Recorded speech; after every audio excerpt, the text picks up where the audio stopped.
It's fine. Sound check. 1, 2, 3.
Hello and welcome to the Public Works meeting of February 20th, 2024.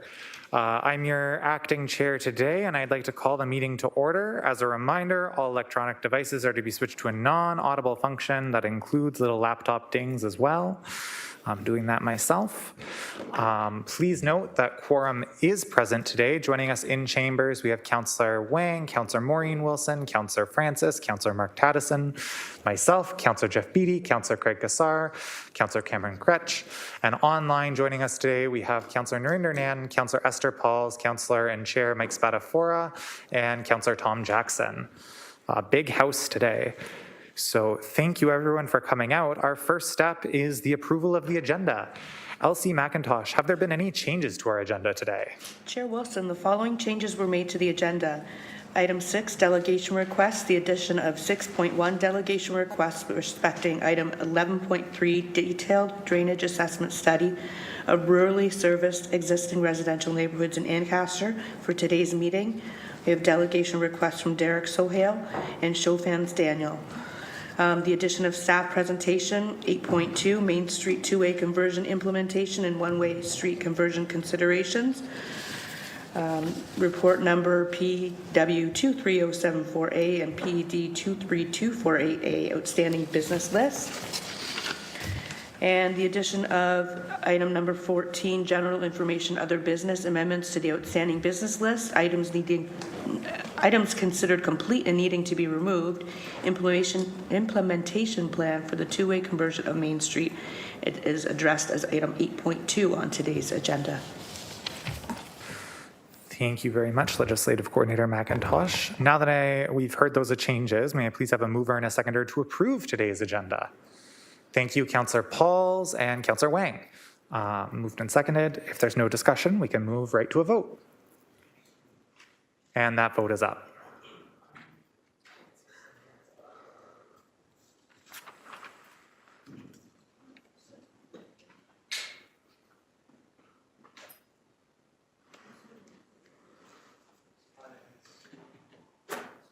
Councillor Nan? And Councillor.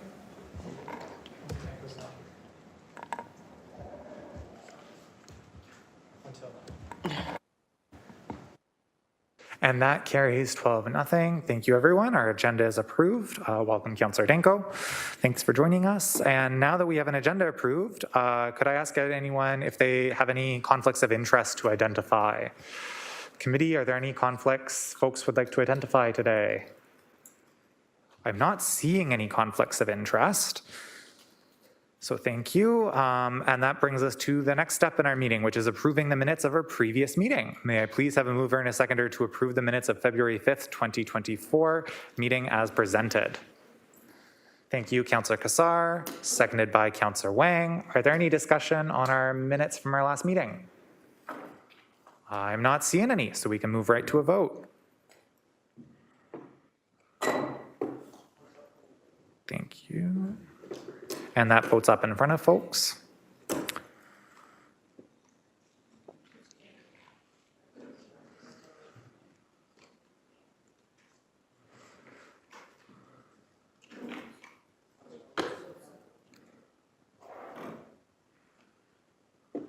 Perfect. And that carries 13-0. Thank you, everyone. As a result of approving our agenda, we have some delegation requests respecting 11.3, detailed drainage assessment study phase 2 of rurally serviced existing residential neighborhoods in Ancaster, also known as PW 16100A or PED 24032 in Ward 12. May I please have a mover and a seconder to approve the delegation requests, and then we'll hear our delegations. Councillor Kassar, seconded by Councillor Wang. Thank you. And then can call for that.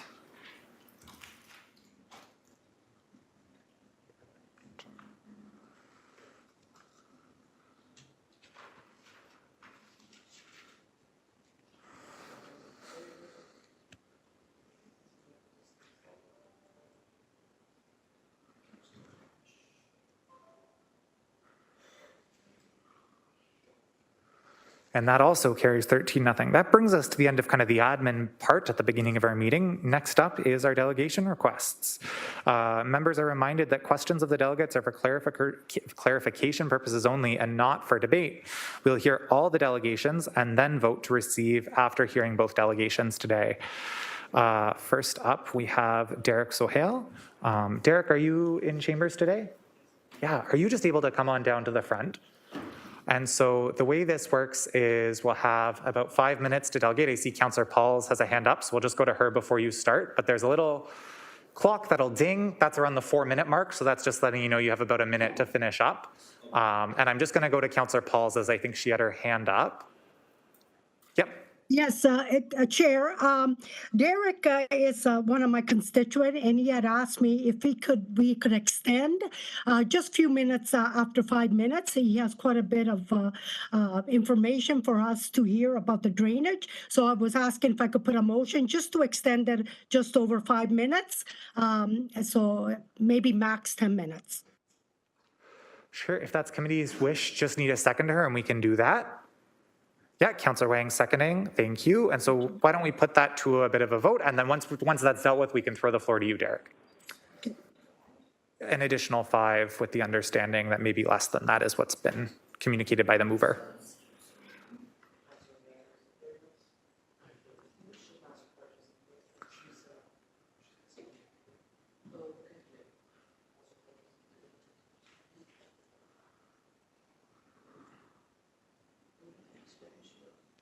Okay, and that carries 12-1. Thank you, everyone. Derek, up to you. Thank you. And again, so you'll just hear that little ding when you have about a minute left. Thank you. Opportunity to speak on agenda item 11 point, I believe it's 11.3. So I'm just going to go into the report and the recommendation that's been, suggested.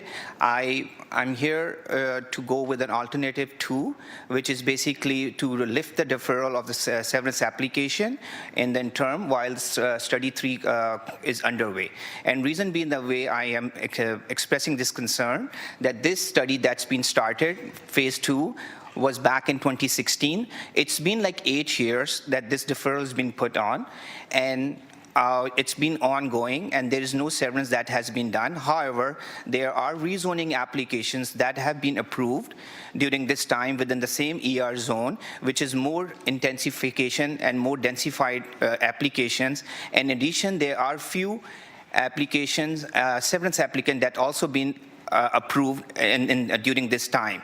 I am a resident of, I have a property in Ancaster, Ward 12, address 376, and currently my application for severance is being tabled due to this detailed study, drainage study. So I'm going to go into the points where, I am going to support that the lift of this deferral should be granted, so then a severance applicant like me or others can be approved.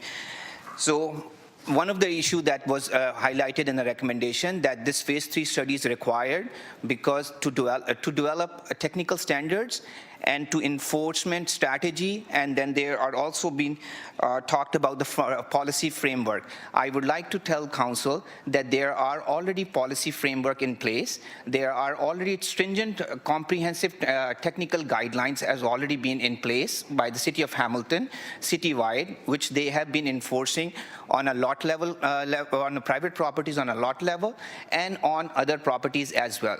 So I don't understand where I am hard, to believe that they require further studies. There are more areas where they are more concerned about hotspot of flooding issues, except this area. This area, the ER zone that where there's severance application has been put on hold, has less flooding issue than compared to other issues. There are citywide issues. There are rural services area like similar to that in Stony Creek, and specific to that area is Glenwood Height in Dundas, and also Riverdale West Stony Creek area where there's pretty much similar ditches area, no sewer, and there have been severance application going on those areas. And again, specific to those 2 areas that I highlighted, it's similar to Ancaster area. Secondly, from 2001 to 2016, according to the report that city has back in November 14, there were only 38 severance applications got registered here, and which basically tells that 2 to 3 applications a year. And the report also clearly states that there's a manageable risk if committee is to approve this alternative 2, since there is very fewer applications that will go through this severance process. So therefore, I don't feel, or I do not see any issue with regards to lifting this deferral of severance application. In addition, I will have city staff here, and then they can talk about it, that under the Planning Act, this moratorium has no, city currently has no right to impose that moratorium. Plus, we also have a Bill 23, which clearly states that there is more houses to build. So under that, I believe that this should be lifted. In addition, I also want to bring another point here regarding the report itself, which was prepared by the consultant. And in the conclusion summary, it says that the preferred alternative is considered to be the application of source control on the private property. So they are also suggesting that as long as you do a source control on the private property level, there will be no issue. And plus, if we will put more conditions under the severance and the severance application, the title it's going to register on the title, and all those conditions from pre to post development can be addressed during the severance approval of severance applications as well. And lastly, this report also says that the storm flows up to 100-year flow within the low development techniques. So again, if there's a concern, especially the area where my application is, and again, I'm not talking about specific to my application, but other areas, as long as you do pre to post flows control on site, there is no adverse impact on the ditch system. And if city has a concern that how they can control, there is a drainage bylaw, there is a property standard bylaw that can be enforced if those things not being maintained properly. With that, I'm just going to leave it with the committee members and the staff to look into further in how they can proceed with alternate 2. So my, again, request that if that alternate 2 can be considered for this report. Thank you very much. Thanks a lot. Thank you, Derek, for your delegation. Just want to pause for a moment and see if there's any questions from committee members. I do see Councillor Kassar and Councillor Pauls are on the list. We'll start with you, Councillor Kassar, then we'll go to you, Councillor Pauls. Yeah, thanks. Thank you, Chair, and thank you, Derek, for the delegation. Just wanted to make note that I've taken some notes and I will ask some questions of staff based on some of the things you had mentioned. Okay. So that'll be later on the agenda, but just wanted to be aware of that. Thank you very much. Thank you. Appreciate it. Thanks, Councillor Kassar. Councillor Pauls.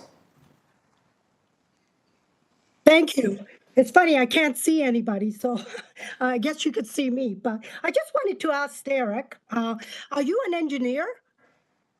Yes, I am a professional engineer, and just want to also let you know that I have worked with the City of Hamilton for from 2010 to 2019 in the Ghost Management and a Public Works Department as well. Wow, so great, because I was reading the report and I really, I read it 2-3 times and I think there's a lot in there, and I want to ask as well, staff, few questions, but I'm wondering, when did you do the application of the zoning of your property?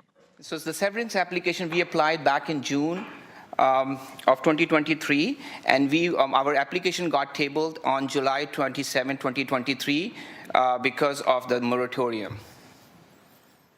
Okay, so basically you're here to ask us to do what the staff is recommending, to lift the deferral of the severance with the interim condition that phase 3 can continue anyways, right? Correct. If there is a still policy that needs to be looked at it, and if there's a technical standard that has to be revisited, we have no issue with that. But what I'm also saying that even phase 3 study and spending another $150,000 and then Right. asking for another 4 to 8 years, because these studies been going on this specific area. And again, I still need to, get, somebody, from staff that why this area is only being targeted, because there are other areas citywide pretty much in a similar kind of a setting where we have Beach Boulevard area, we have areas in Dundas and Stony Creek. Why this area is being targeted? And again, I yet have to find some historical background on it, but the study's been going on since 2011 till to date. So asking another study, another time to to keep doing it, I don't feel it. But again, maybe staff has a different way of looking at it, because there is MOE guideline, there are LED manuals available, there are other municipalities that have been enforcing, and plus in the city we do have property standards bylaw, we do have Dennis Act which can be enforced to implement those lot level control. Okay, so my understanding, and like I said, I'm not an engineer. Actually, you're probably part of this study that you did in 2011, 2013. So they did study 1, then they did study 2. So, in a sense, we cannot really stop and say we got to wait now for study 3, because take another 2-3 years or whatever. So you're saying, it's about time that we lift the deferral and what the alternative is and do a study, 3, but lift Yeah. the deferral. So Lift thank the you for deferral with the that. condition, sorry, Councillor, lift the deferral with the conditions, and I am okay, have those conditions being, put it on my severance application, and I will adhere, pre and post, flows, no adverse impact on the downstream system. We will put this one on title, so then it will be registered from an operation and maintenance perspective. Yeah. Well, that sounds great. I just might have one question to the staff, and I want to thank you for delegating. I know that you're one of my residents in Ward 7 as well, so thank you, and thank you for your delegation. Thank you very much. I appreciate for that. Thank you, Councillor Pauls, and thank you, Derek, as well for your delegation today. I'm not seeing other speakers on the speakers list, so what's going to happen now is we're going to hear from our other delegate today. We'll receive your presentations. We then have a couple staff presentations on some other items today, and we'll make our way through the agenda to 11.3 not so far from now, and then that's when folks who've said they'll ask those questions will do that. So it'll be a bit later in our meeting today. So thank you so much for your delegation. Okay. And Daniel Chopin is our next delegate.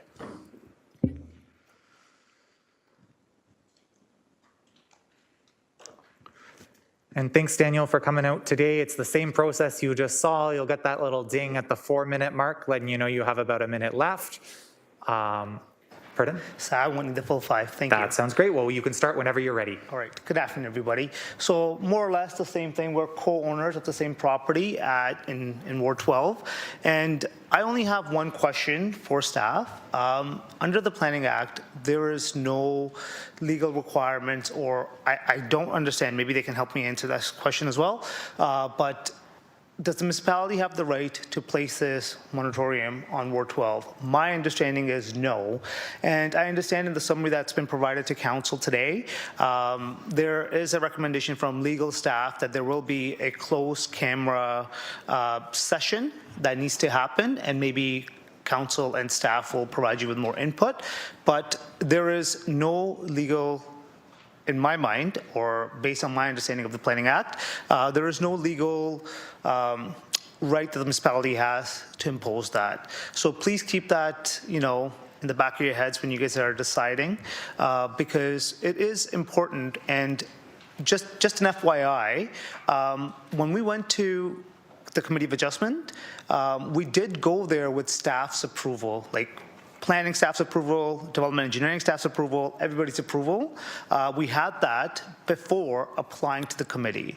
And afterwards, they had asked us to wait, and we did wait for over 8 to 9 months. And now we're back here again.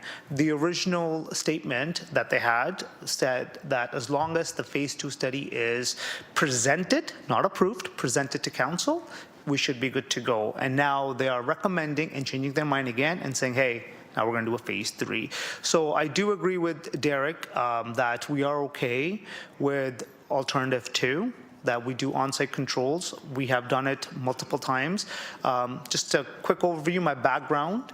I've worked in municipalities for over 15 years in planning and in development engineering. So I'm well versed in what we are trying to do here, and I am all for it, but it needs to be done in a way where we're not trying to skew the system, and we're doing it in a professional manner, please. So those are the two things that I'm going to say, and I think I've asked a really hard question, and staff may not have the answer for it, but I would like to know what happens if I take this to the OLT and I ask the same question, and then you have to answer it, right? So something to keep in mind, because I am coming to a place where I need help, and I'm following the rules to the best of my ability by working with staff, but they keep changing their mind. Okay? Thank you, guys. Do you have any questions? Yeah, thank you, Daniel, for your delegation. I am just going to give it a second, but I'm not seeing anyone on the speakers list. Really appreciate that. And similar to past speakers, questions will be answered later in the meeting. Thank you. They can be asked to staff. Thank you. We've now received both of our delegates, so may I please have a mover and a seconder to formally receive the delegations. Thank you, Councillor Taddison and Councillor Kassar, for moving and seconding that. That vote will be up shortly. It's now up.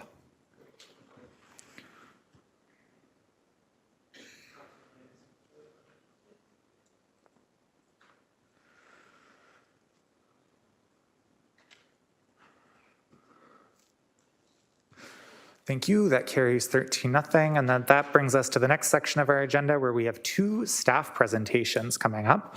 The first of which is 8.1, which is the Hamilton Street Railway Annual Service Plan Enhancements, Year 8 of the 10-year local transit strategy. On the presentation, we have Director Maureen Cozen-Heath, our Director of Transit, will be providing the presentation.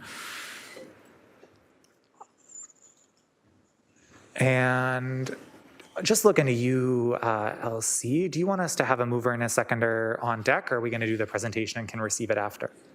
That makes sense to me.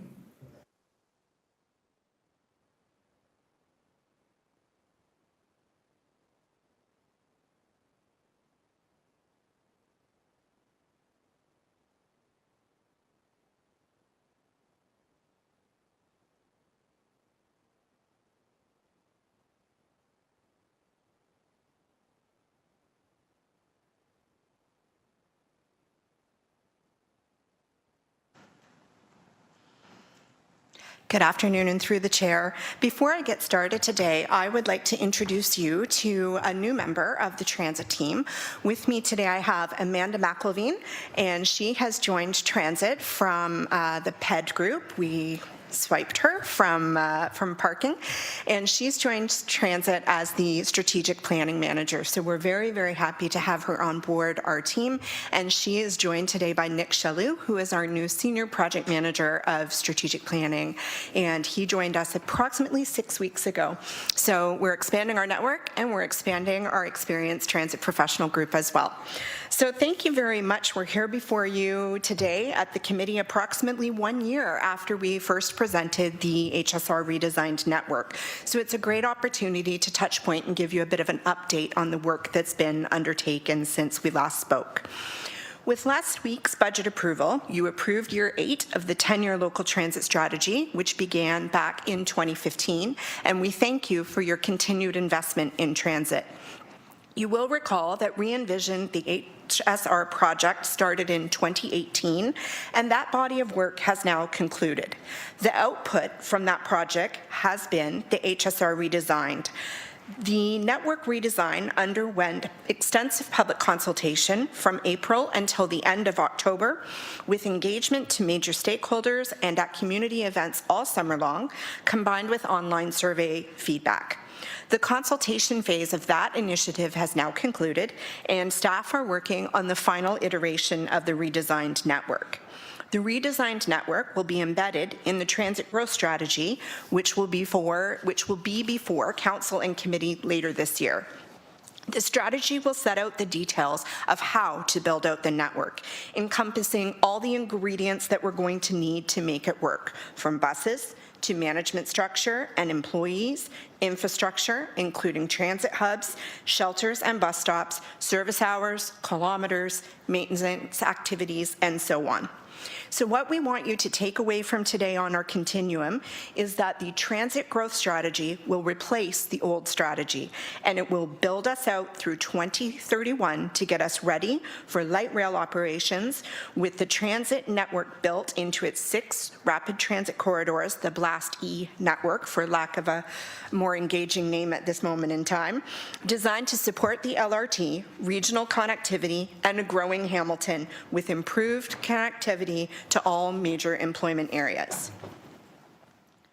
HSR's current service standards were adopted back in 2015 as part of the early work of the 10-year local transit strategy, and they were first implemented in 2017 after 2 years which addressed system deficiencies. The service standards set the minimum coverage in terms of frequency and productivity, and maximum in terms of span and loading criteria for transit service design. Service standards, along with stakeholder input, help shape the system to meet customer expectations.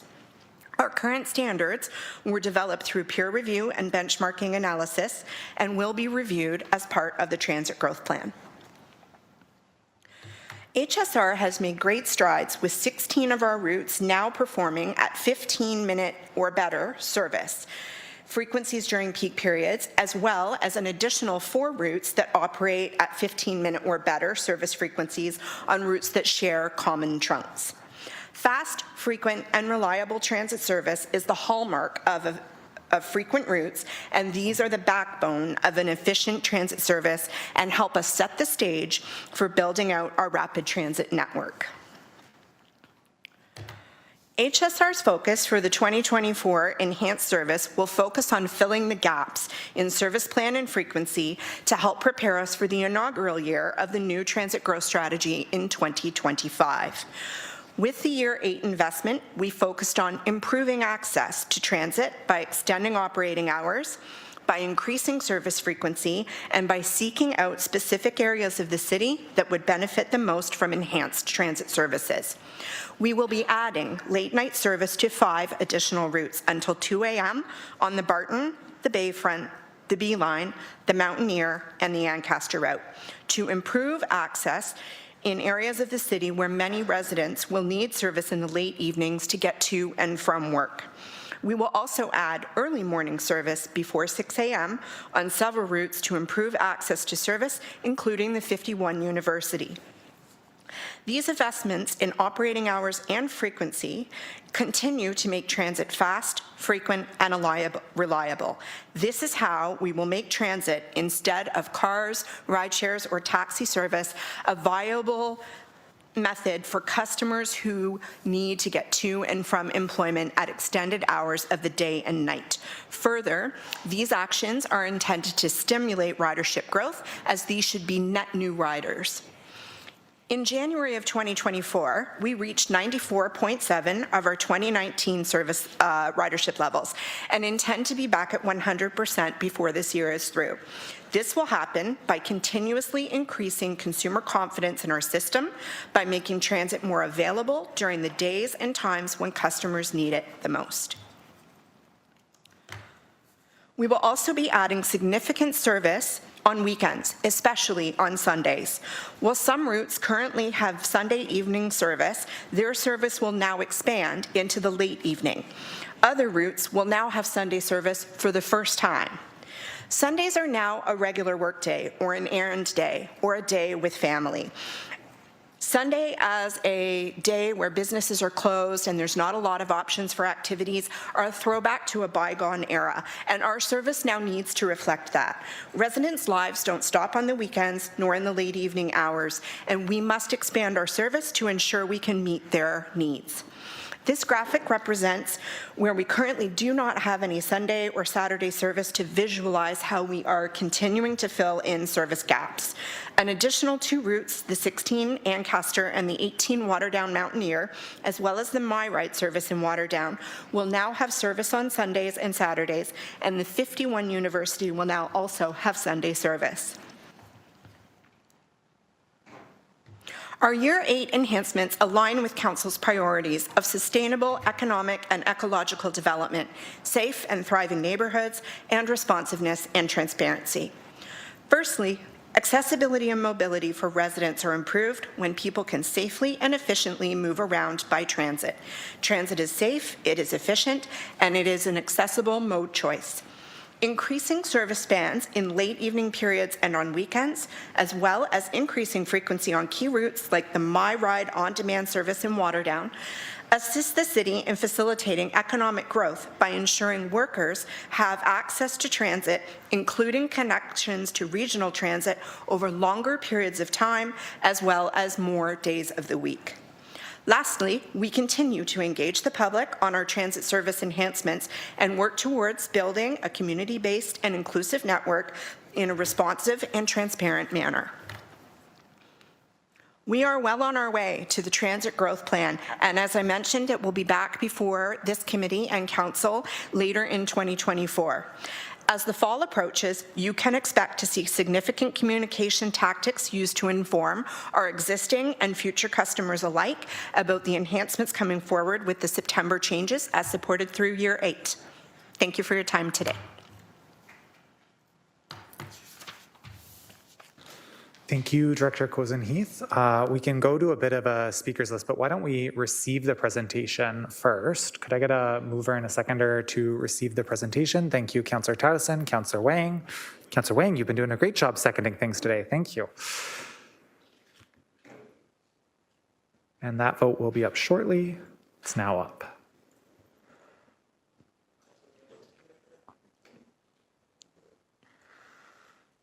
And just looking for folks to either indicate on the speakers list or make it clear if you have any questions on Year 8 of our transit strategy. Yes, Councillor Jackson. Thank you, Vice Chair Wilson. Good afternoon. Thank you, Director Cozen-Heath, for what seems to be a promising, encouraging update. So can I just get crystal clear, because media reports through our budget session and just before Christmas indicated how the public transit HSR wanted to reestablish and rebuild ridership to pre-COVID levels. Did I hear you say that we're at 94% currently? Through you, Vice Chair Alex Wilson, please. Through the chair, yes, Councillor Jackson, in January, ridership was 94.7% of the same time in 2019. So we take that as a very promising start to 2024. Excellent. And if I might just segue off into an area, Vice Chair Alex Wilson, if you would indulge me, Director Cozen-Heath, how are we doing overall with our fleet and the conversion overall of the ultimate goal of entirely electrifying our fleet? If you could maybe provide a cursory update, please. Through you, Vice Chair. Through the chair. Right now, HSR is going to be out of all diesel buses by 2026, and at that point, our fleet will be all on compressed natural gas, and we still continue to have the one vehicle operating on renewable natural gas. The step to decarbonization of the fleet, be it with hydrogen vehicles or electrified vehicles, is very much in its infancy here at HSR, and that is largely because we continue to be constrained until we have our second facility up and running. So we will have to make future strategic planning at that time. Thank you, Director Cozen-Heath. Very enlightening and on the path to ultimate total conversion. Excellent. And lastly, from all the increased frequencies, which is what my Eastmount community is looking for, whether it's the Mohawk 41, the Upper Kenilworth 21, the Upper Ottawa 22, I was listening carefully. You've talked about enhancements of frequency, Vice Chair Alex Wilson. Just wondering if any of the particular routes, though, have will see a decrease in service levels. I'm hoping not, but I'm just wanting to prepare just in case. That's my last question, Vice Chair Alex Wilson, please. Through the chair. Through the chair. No, Councillor Jackson, we don't have any expectations that there's any decreases in service. Service levels will be maintained. Very good. That was Manager McElveen. By the way, Director Cozen Heath, nice poaching that you did, getting Manager McElveen over to the HSR.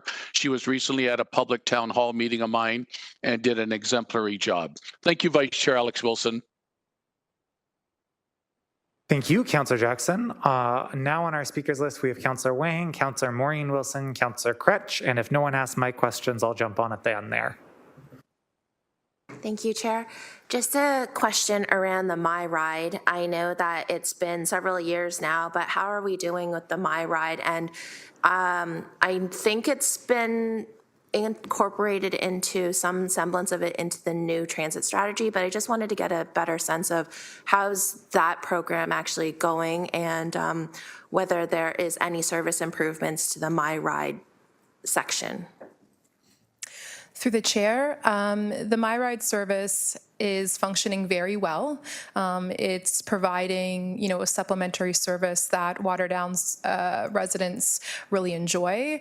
And our expectation is through the new transit growth plan with the redesigned network, we will continue to enhance that My Ride on-demand service model in other areas of the city that currently don't have that service, that may have Transcab service, for example, but will benefit from that on-demand model. Thank you. So I think that kind of raises an interesting point of other areas similar to Ward 10, Ward 11, where there isn't much transit there. So what are some of the learnings from the My Ride in the Waterdown region that we can feasibly enhance for other sections of our city that do not get existing transit options currently?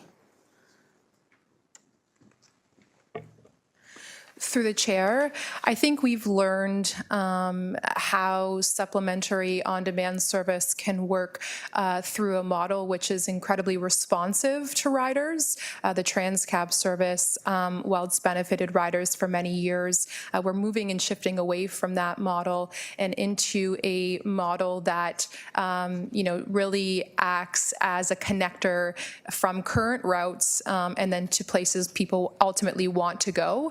And so we've been continuing to study that My Ride service throughout the last 12 months, and we'll be taking those lessons, with us through to the new redesigned network and understand how that model works in other cities as well, and then of course implementing and continuing to implement it here in Hamilton. My last question through you, Chair, is about accessibility, and we've heard many advocates from the accessible community that speak about some of the challenges within our existing HSR. So as it relates to service standards, what are some of the potential learnings we have learned in the last 8 years, or actually more than 8 years, but in this iteration, and what can we allocate to the new the new transit strategy? Thank you, through the chair. One of the things that we have heard clearly from members of our community when it comes to accessibility is the infrastructure at stops to protect from the elements, the need for bus shelters, the need for bus stops that are accessible, also the need to make sure that as we are working through LRT design, that LRT and conventional transit routes and paratransit routes are able to converge with ease so people can move between the different modes of transportation seamlessly. So we've heard those things. We've also heard interest in potentially different styles of vehicles or different placements in the vehicles. And although that is not necessarily tied to the new network design, that is something we can certainly continue to work with people on to determine if there is something that would, build a better mousetrap, if you were. Thank you. Those are all my questions. Thank you, Councillor Wang. Councillor Maureen Wilson, then Councillor Kretsch. Thank you, Chair. If it is within the scope of this presentation and report, the last time we had a discussion on HSR, I thought one of the responses was that you're beginning to collect data profiling information on riders to better inform your service. This is a very hopeful report, and it's pleasing to see that all wards in the city are benefiting from this investment that was secured in the budget. If I could ask whether my memory is correct on that, or whether, and if it is correct, whether there'd be an opportunity for more information on that. Thank you, through the chair. Through the chair, you are absolutely correct, Councillor Wilson. We are seeking to build better equity metrics, for example, as we await for the latest version of the Transportation Tomorrow survey that we are hoping gets released this year. This updated data in combination with known city data sets in terms of household income and employment indicators will help us continue on our path of viewing the expansion of the network to the people that we know need it the most. And so year 8 enhancements really sort of start us off on the right foot to do that. And we will provide continuance through the new transit growth strategy in that manner. Thank you. As I have stated previously, across the board, I think probably in every major transit jurisdiction, the majority of riders are people who identify as women. So investing in public transit is a way in which to secure the economic independence of women. It is a way in which to address issues of equity and to make sure the city works better for more people.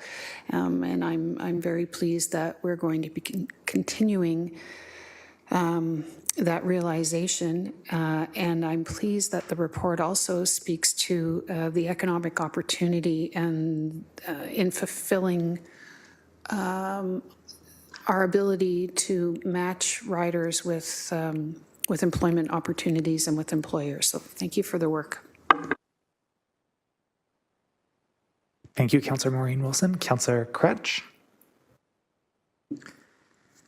Thanks. My first question is really Ward 2 specific, and the second one's really more about just a 10-year plan and the progress we're making on those 10 whole years. For those who don't know, 3 times as many residents as live elsewhere use transit, 19.4%. Folks are using transit here in Ward 2 of residents, where 7.4% is the citywide average. And also, useful to know, 26% of all boardings happen here in Ward 2, regardless of whether or not the people are necessarily residents of Ward 2 or not. 8.3 million boardings happen here a year.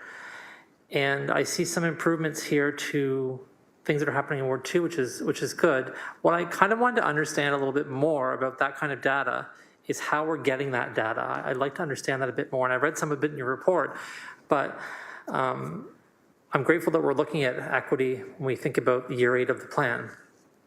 But I think about other areas where we need to do the similar work, identifying populations that need to get, as Councillor Maureen Wilson said, to different employment areas. But I wonder if you could talk a bit more about how you're doing this data analysis and like what your plans are for future data analysis, because I can tell you it's been extremely helpful to have this information and talk to residents about it.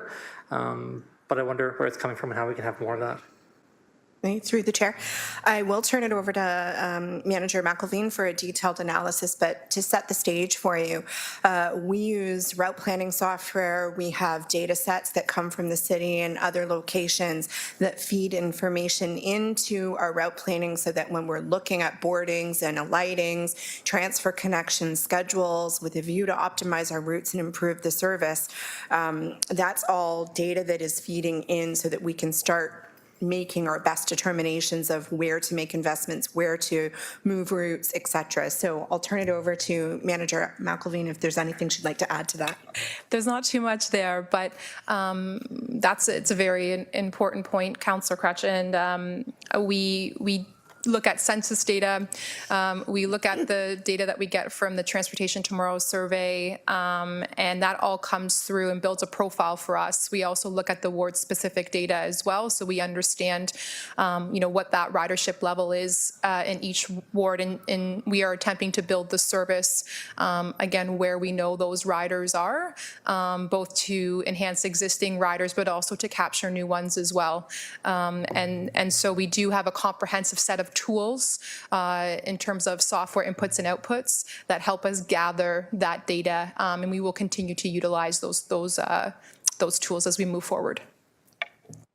Thanks. As a follow-up to that, my question's a bit more granular, and I appreciate that high-level answer because it helps me to ask this question. We're looking at the data. You're talking about some pretty large data sets, right? Census data, other kinds of information. And you use the word alightings, and I'll just say that for everybody when people get on and off the bus, right? And so do we track at a sort of GIS level buses, times where they're allowing passengers to come on and off the buses? Like, are we using that kind of like statistical mapping as part of what we're doing when we collect the larger data sets and we have these other data sets and then we compare these things to get a more representative analysis? Through the chair, absolutely. We also have additional tools in the HSR toolbox, which captures boardings and alightings at specific locations so that we can get a comprehensive understanding of how and where and when people are getting on and off transit. And we utilize that in conjunction with the other tools in terms of population and employment growth, et cetera. So it's all one big suite that we pull in, and we're able to kind of move the dots as we get that information and analyze it. Thanks very much. I really appreciate that because I think this evidence is helpful in moving forward with the plan. My second question is really about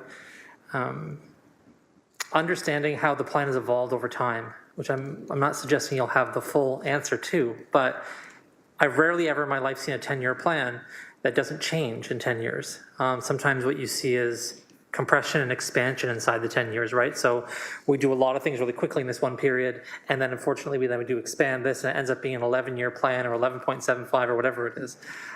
Based on what you think we were meant to achieve, how do you feel that's going in terms of that compression and expansion? Through the chair. That's a great question.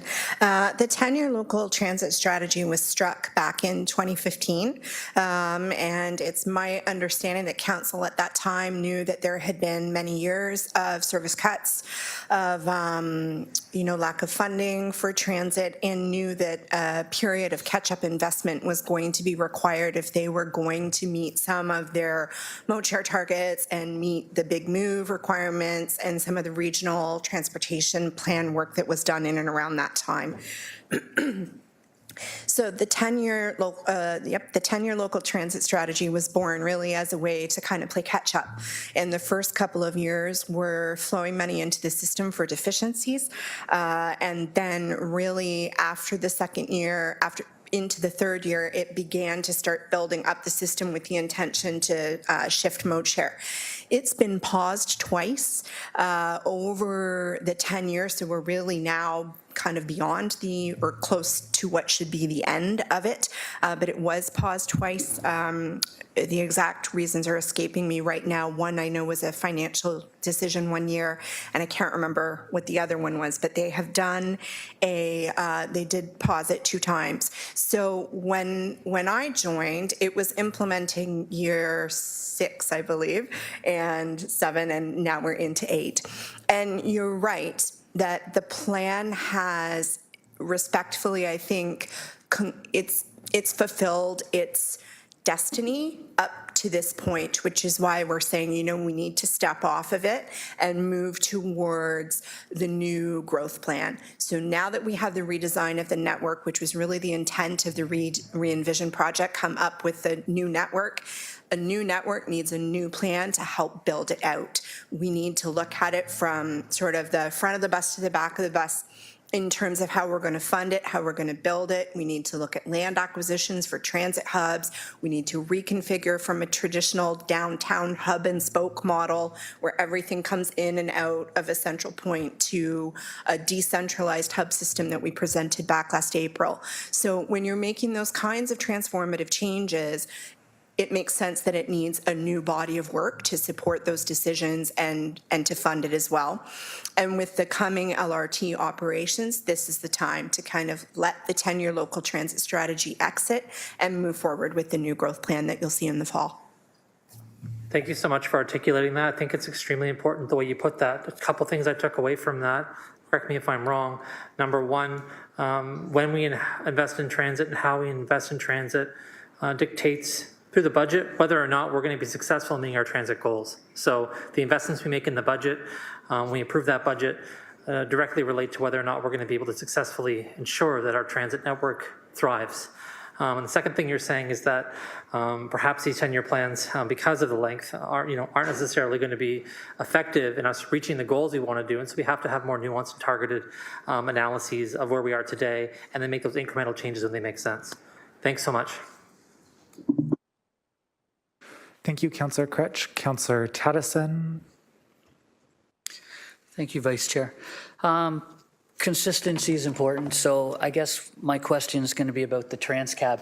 And sometimes Transcab works and sometimes Transcab doesn't show up for quite a bit of time. So I guess my question for my rural roads folks who do use the Transcab is, how are we holding the current providers of that service accountable in the sense of, I understand that we are going to be phasing that out for something going forward, but until that time happens, how do we hold them accountable and improve that service for the rural folks?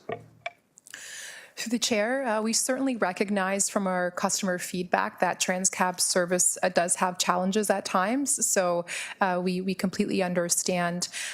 In terms of how we hold them accountable, it is difficult, but we do have reporting requirements that the vendor must make sure that they're giving us on a monthly basis to see where our passenger pickup levels are.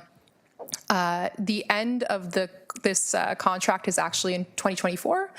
We only have a very few months left on the current contract. So right now we're currently exploring some different models potentially to carry us through between now and when our transit growth plan comes into effect, and we actually have the capability of purchasing the needed buses for the enhancement to My Ride in these places across the city. And we're looking at, we're benchmarking against other municipalities and seeing what kind of on-demand type service that they're currently utilizing, and seeing what kind of short holdover that we can create between now and say 2026 or 2027 to improve that Transcab service model and really give customers what they desire and what they need. Thanks so much for that answer. I just have one more question. In terms of service levels, and the 15 minutes seems to be like the benchmark that everybody's aspiring to, but is there any consideration of decreasing that frequency in order to serve a larger population that just might, be willing and able to support bus service to that area? Through the chair, absolutely. Do we have the current service vehicles to do it right now? No, but that is the goal. And as soon as our second maintenance and storage facility is up and running and we can actually acquire that capacity that we know we need, you will start to see us shift towards that below 15-minute frequency on many routes, getting into the 10s, the 8s, et cetera. But we need the service vehicles to do that. And I guess my point is, is there a willingness to possibly go to 20 to say reach 2,000 more homes that are just on the outside of one or two different routes? Do you know what I'm getting at, Director? Through the chair, I think what you're asking is if we could decrease frequency on a 15-minute headway so that others could have access to transit. I would caution against that. It would have a very negative impact on ridership. There is no guarantee that by reducing a 15-minute frequency that expanding into a new area would pick up customers, but you would definitely lose them. So it's a very fine balance, and that's why when we go through the planning exercises, we're looking at the data sets and we're analyzing very carefully where we go in, what we serve, what the population and demographics are of the fringe neighborhoods that we could potentially draw customers from. And of course, we're also constrained by serving the urban transit area.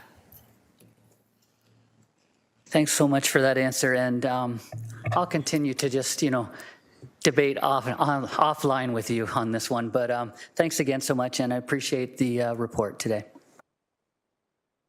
Thank you, Councillor Tadison, as well for that offer to take it offline. I'm not seeing anyone else on the speakers list, so Chair Spatafor, I'm going to throw the chair to you while I just ask 3 very quick questions to staff, if that's okay. Go ahead, Councillor. Thanks, and through you, Chair, first question from me is I'm not seeing in Appendix B the 5 mentioned at all when it comes to weekend service. Does that mean there's not expansions to weekend service coming to the 5? I think that's pretty simple. Correct. The 5 currently has weekend service? Some of it does, and I think that's why I'm asking. So if the 5 is not mentioned, that means there wouldn't be expansions to the existing weekend service? Correct, yes. And so if there's not currently weekend service on some of the routes in the 5, they will also not have weekend service moving forward. So the former 52 routes that we now call 5 routes do not have, or I guess this is the question is, will they have maintained Sunday service? Will that be the same piece Yes, there? there will be maintenance on Sundays, yes. Perfect. That's great. And then I guess the follow-up question there is on, I think it's slide 6, but it's just the blue box. I don't need to pull it up. It's just the ones that has the what lines have service when.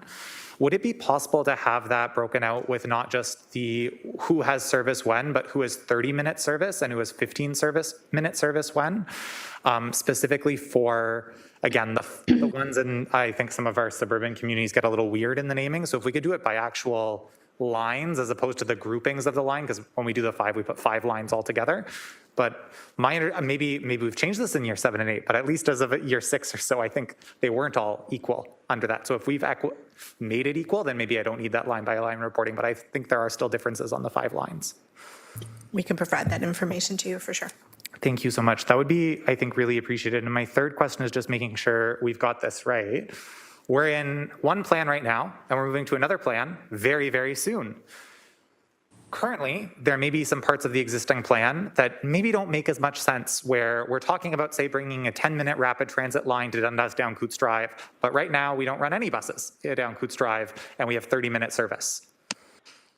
If there's opportunities in that bridging and in that transition, it sounds like Manager McElvey is the person to talk to about, not for year 8, but for potential transition pieces, and just ensuring that some of that local knowledge can go in, and other councillors in the same boat, just confirming that it's Director McElvey or Manager McElvey's where we're following up with you, Director CC'd probably.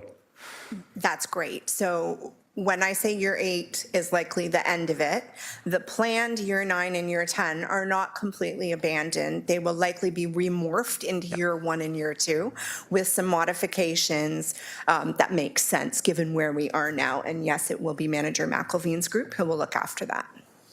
So we all know that now. Those are my questions. If it's okay with you, I'll take the chair back. Go ahead. Thank you. And I'm not seeing anyone else on the list. We've already received the presentation. So if I could get a mover and a seconder on the report itself, and we've had some rigorous discussions so far, but of course it's committee members' right if they want to keep going. Thanks Councillor Beattie and Councillor Kassar for moving and seconding that. Going to look around to see if there's any final discussion on the report itself. Not seeing any, so let's do that. And thank you, Councillor Nan, for your electronic vote.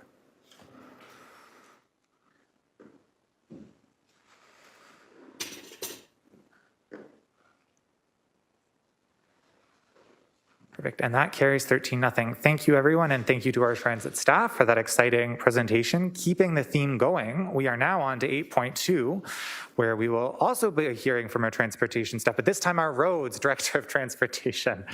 And so we have Director Carolyn Ryle, our Director of Transportation, will be introducing the presentation on Main two-way conversion implementation and one-way street conversion considerations.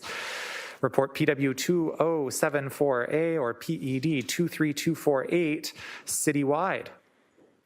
And going to Director. Thank you, Chair. Good afternoon. Carolyn Ryle, Director of Transportation. Before committee today is a recommendation report completed in partnership by Transportation, Engineering and Planning to seek approval to advance the detailed design on the recommended option 3 asymmetrical lane configuration for the Main Street two-way conversion project. This report addresses the December 4th, 2023 Public Works Committee direction to come back with further information related to quantifying core capital costs required to convert Main Street to a two-way versus already programmed capital works, provide further assessment of the evaluation criteria for the recommended option 3 asymmetrical lane configuration, schedule advancement, meet with impacted and interested ward councillors. Key goals of the Main Street two-way conversion are to create a more complete street and a safer street with enhanced road user equity. Today, Mike Field, Manager, Transportation Operations, will be presenting on this information as detailed in the recommendation report. After the presentation, Jackie Kennedy, Director of Engineering, will close with additional schedule information, and then we'll happy to take questions. Thank you. Good afternoon. I'm Mike Field, Manager of Transportation Operations in the Transportation Division. Thank you, Carolyn. I'm returning today to present on Main Street 2A conversion and discuss the report that's in front of you this afternoon. So just as a refresher, our journey to convert Main Street to two-way began back in May of 2022 through a motion that was put forward at Council. Included in that motion was to implement immediate safety enhancements on Main and King ahead of the conversion. These changes were made in 2022. Within that same time period and extending into 2023, conversion was studied, which included multiple public input sessions. A recommendation report detailing the conversion of Main Street was brought forward to Public Works Committee on December 4th, and that report was deferred by committee with additional direction that was provided to bring back the report with additional information, and that's where we are today. So just briefly, this is the motion from 2022. It had multiple parts, but I've got it up on the screen for you. I want to highlight the recommendation about reporting back about the details of converting to two-way, and that occurred on December 4th, if everyone recalls. And then within that same meeting, we were given direction to report back to Public Works Committee. The report asked for, this is the report that we put forward at the time. The report asked for approval to move forward with two-way conversion and outline cost, configuration, and schedule. Sorry, those are the recommendations that were in that report on December 4th. And then, as I mentioned, Public Works Committee deferred that report and asked staff to provide more details through that motion. That motion had four pieces to it. The first was to quantify the core costs of converting Main Street to two-way, provide more information about why the preferred configuration was selected against the other options that were evaluated, look at methods to compress the design and construction schedule, and to meet with councillors who have an interest or will be impacted by the conversion. And today's report speaks to all that direction that was given. And this presentation that I'm giving gives a high overview or a high-level summary of the content of the report. So with the first one, Part A, the total estimated cost to convert Main Street, as previously reported, based on the concept plans, is approximately $26.5 million. These costs are comprised of items that were previously planned for and predate conversion discussions, such as the roadway rehabilitation of Main Street that was planned previously to any discussions happening. These things amount to about approximately $11 million and have appeared in past capital budgets. The cost to convert Main Street to two-way, the core cost, so the cost just to convert it to Main Street, is approximately $15.4 million of the $26.5 million. And the majority of those costs, it's important to know, is the reconstruction of the 30 traffic signals within the corridor, since they are only constructed to serve eastbound traffic today, so they need to be all reconstructed to serve both east and westbound traffic.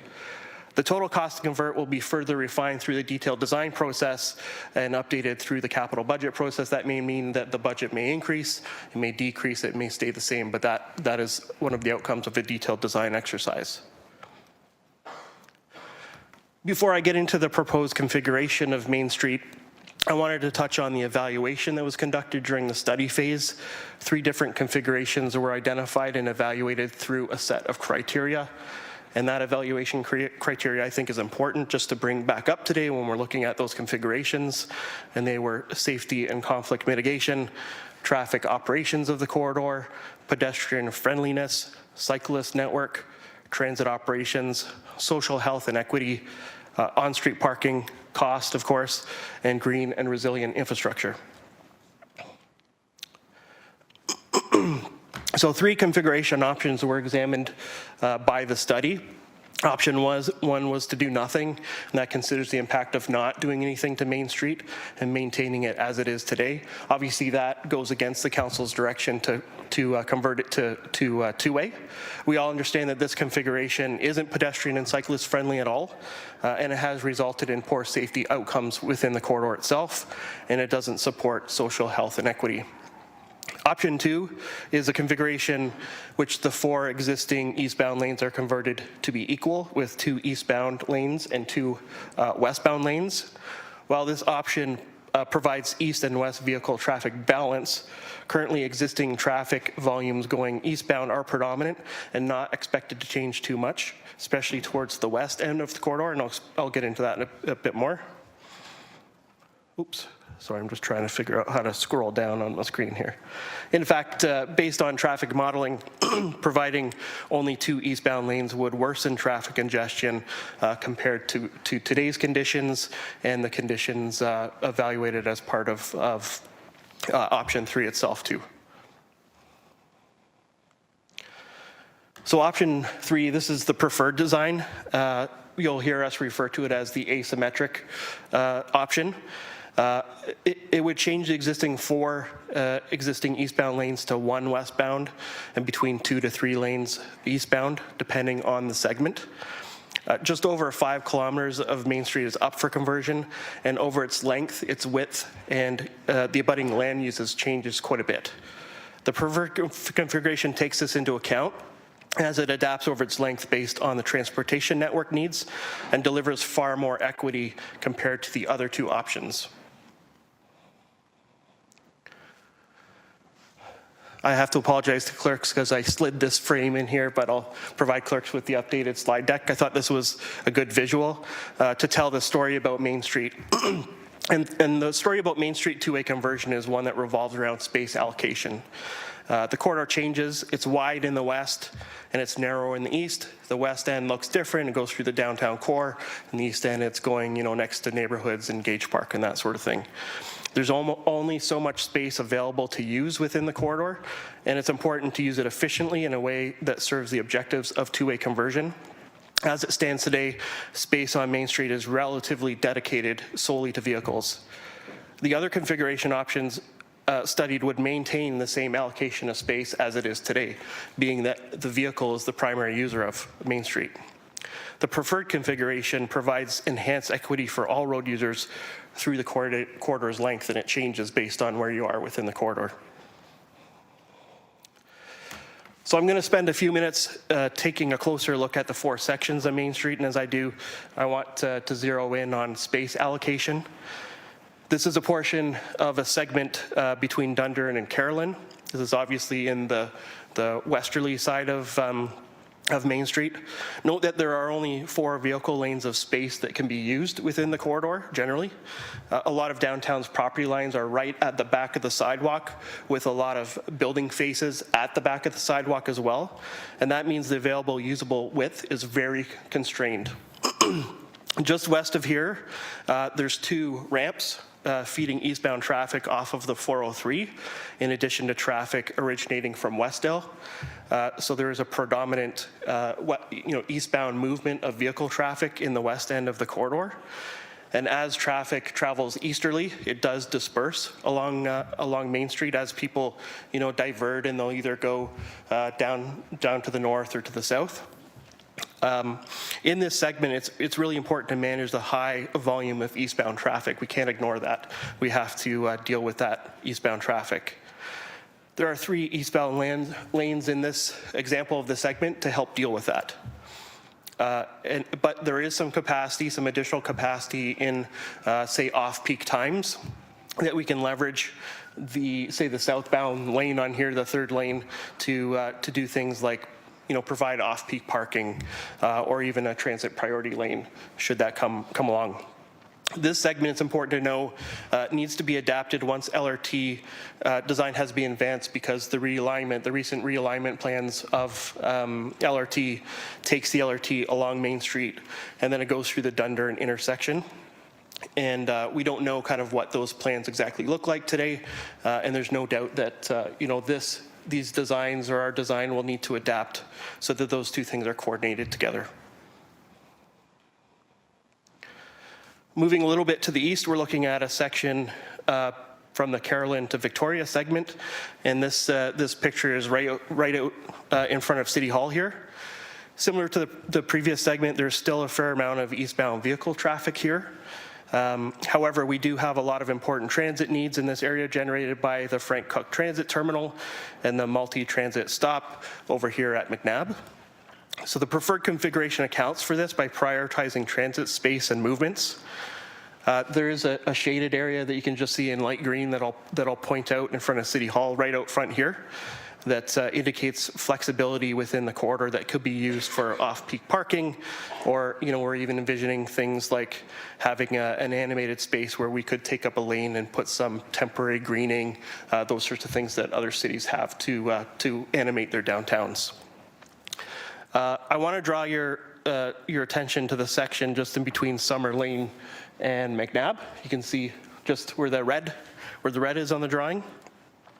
Applying a configuration that would see 2 eastbound lanes and 2 westbound lanes, so a balanced configuration, while possible, it would eliminate any ability to prioritize transit and would considerably restrict transit movements out of the Frank Cook Transit Terminal, and utilizing that, I'll call it the my transit folks are here, they're probably cringing, but the transit stop off of just near McNabb there. 2-and-2 configuration, that balanced configuration would dedicate all available space to essentially personal vehicles and nothing else. Now we're looking at a section of Main in the Victoria to Sherman segment. Eastbound vehicle traffic has relatively dissipated, and we're mostly out of the downtown core in this area. Multi-mobility is playing an active role now, as there's bi-directional cycling facilities shown on each side of the street in green. These bike lanes connect the Victoria cycle track to Sherman Avenue, which provides east to west connectivity in the cycling network. Further, the bike lanes buffer the pedestrian environment from vehicles, which makes it a calmer and safer space for people that are walking. The concept design contemplates physically protected or separated bike lanes to ensure that all ages and abilities principles are being applied to the corridor. And like the last example, 2 eastbound and 2 westbound vehicle lanes, that balanced configuration would be possible, though through this section, but bike lanes we wouldn't have room to put bike lanes in, and pedestrians' experience will be virtually identical to as it is today, where pedestrians are walking right next to live traffic. This is the last segment that I'll show. This is showing a section between Sherman and King Street, or the Delta. The cycling facility ended at Sherman, and the space that it took up has been replaced by a combination of on-street parking and traffic calming bump outs. This section of Main Street is more neighborhood-like, I'll say, since it has many homes that are directly abutting Main Street. And then, of course, we have a large section of Gage Park right next to it, fronting onto Main Street. And wherever we're taking up space for things like center medians, not only in this section, but in the other sections too, or bump outs, we're going to use those spaces for green infrastructure like trees and plantings. We're not going to put non-permeable surfaces in those reclaimed areas. In a few locations, bump outs are placed to shorten crossing distances for pedestrians, like what can be seen here just right in between Spadina and Melrose. You can see there's a big green bump out with pedestrian crossing that's shortening the distance that a pedestrian has to walk on Main Street. And the same as I mentioned before, balancing two-way configuration, having those two eastbound, two westbound, which I believe was what we talked about as option 2, wouldn't allow for any of these things because we would have to allocate all of that space to vehicles, to the vehicle lanes. At the Delta is where the LRT rejoins Main Street. And the concept design that we have for the interim measures is making modification at that intersection to improve kind of the safe operations of it, but reduces as much as possible the throwaway cost, knowing that LRT is going to come along in a few years afterwards and completely, dig up that intersection and reconstruct it.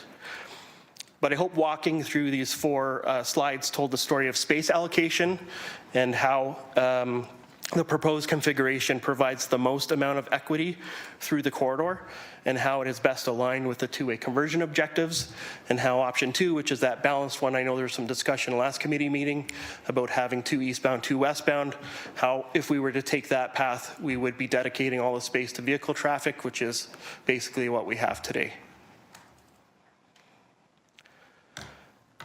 So the implementation schedule that was presented on December 4th visioned a project completion date of around late 2028.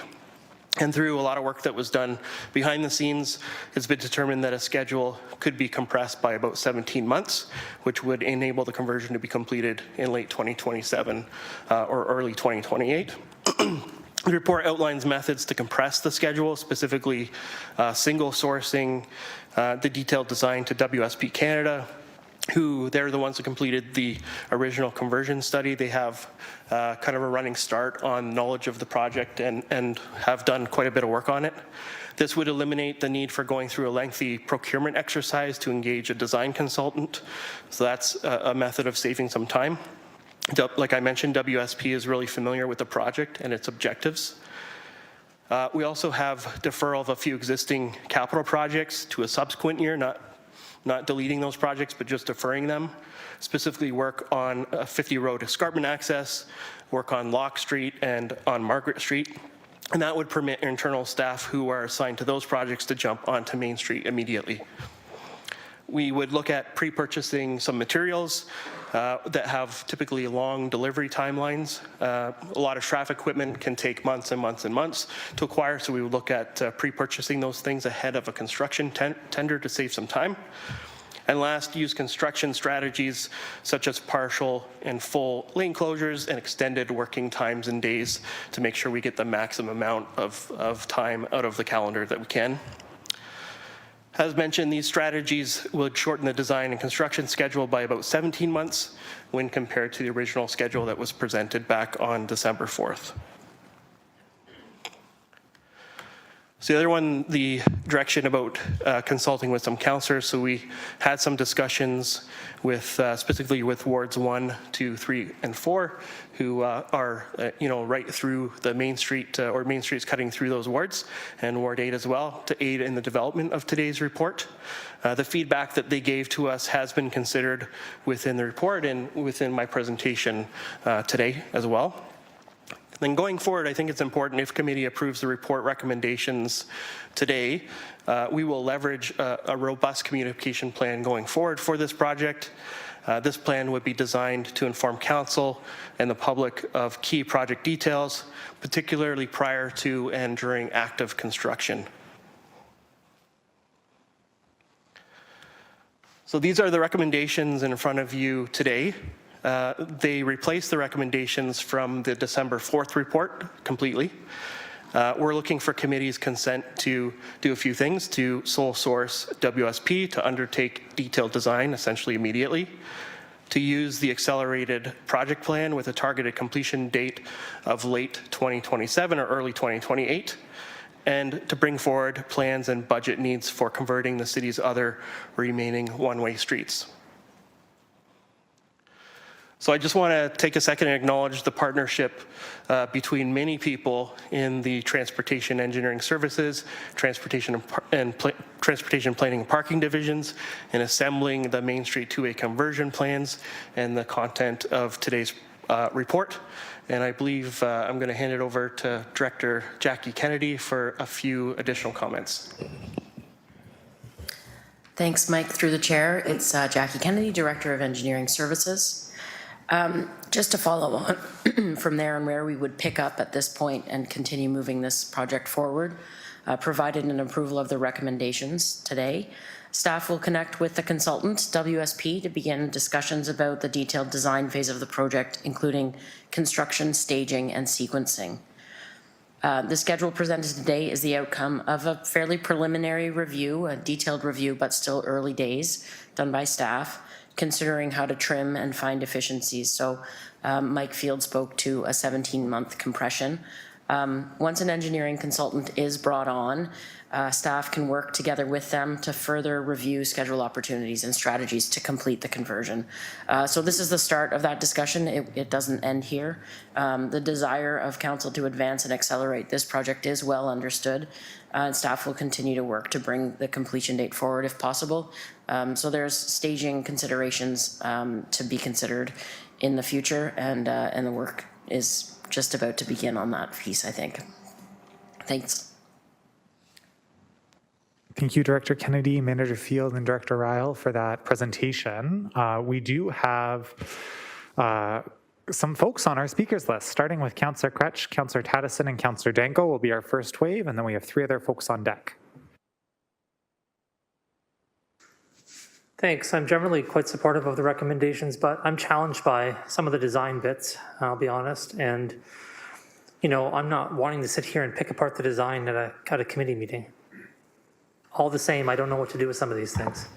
So I have a few questions. Number one is about the cycle track that's being proposed in that one section that you showed. You know, I have some imagination for cycling, but I'm not really sure I can see how that really works to connect our cycling network, you know, really in an accessible way.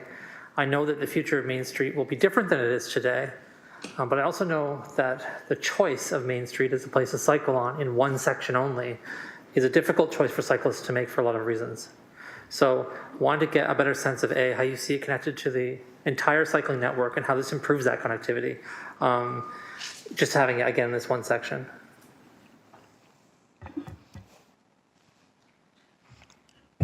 Yeah, through the chair, if it's okay with the chair. I got the nod. We did spend a lot of time looking at cycling network connectivity, and that is one of the reasons why this section appeared. It does connect north-south. Well, first of all, there isn't many east-west cycling facilities through downtown, one being Hunter Street, the other being Cannon Street, and if you can count York Wilson as well. So this does provide an east-west spine right through the downtown. And in terms of the north-south, it does connect the Victoria Avenue cycle tracks, as well as some work that's being done as part of the LRT project out at Sherman, and then it connects to other east-west facilities, Maplewood and Delaware. And this wasn't explained in this iteration of the report, but this plan does also envision a future scenario. It was, I think it was alluded to in the previous report, to connect between Bay Street and Victoria Street in the future as part of another kind of city building project. I'm reminded of that future bit. Thank you. I appreciate the answer to your question. When we get to Bay Street and we start, so I want to start by saying I understand the assumption we're making here. I think when people said we want to have a two-way conversion of Main Street, I don't really think people thought it'll be exactly 2 ways the entire way along. It'll just be two and two. And I appreciate the fact that you've spent a lot of time trying to find, frankly, more pedestrian friendly, more friendly for people who use bikes. Like, you're trying to make this road as complete as possible, and you're taking into consideration the space you actually have available along the whole width of the thing. And that changes. But there are places where there are 3 lanes because we're trying to do things like that, and then there are places where there are still 4 lanes of traffic, right? So I guess what I'm asking are what the assumptions are that are underlying that decision to keep 4 lanes of traffic in certain places, and why we're not looking to have either, hey, if we're gonna only have 3 lanes of space available, that's all we have, and we're gonna constrict that along the whole route, and we wanna have other improvements in those spaces, great. We could also compress it down to 2 lanes. I want to understand that, because it seems to me like this underlying assumption here, and you frankly touch right on it, is getting cars through the space. I have more comments later, but that's my question for now.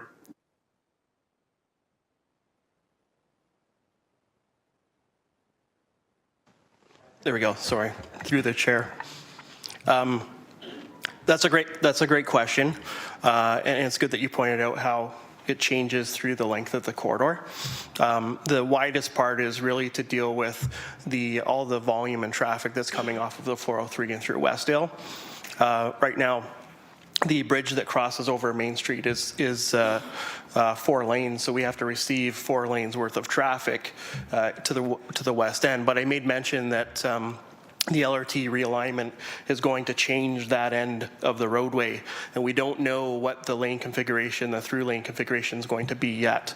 And out of the whole corridor, that is the section that will change or is likely to change the most once we know the details from Metrolinx, is we have to match up what is happening with the redesign with what's happening on Main Street. And I would suspect, and any of my colleagues can also add in, that will reduce the number of through lanes that are crossing, and that would reduce the amount of lanes that we have to allocate on that section of the roadway. But right now, it's mainly serving, the 2 ramps off of the 403 and with Westdale traffic incoming.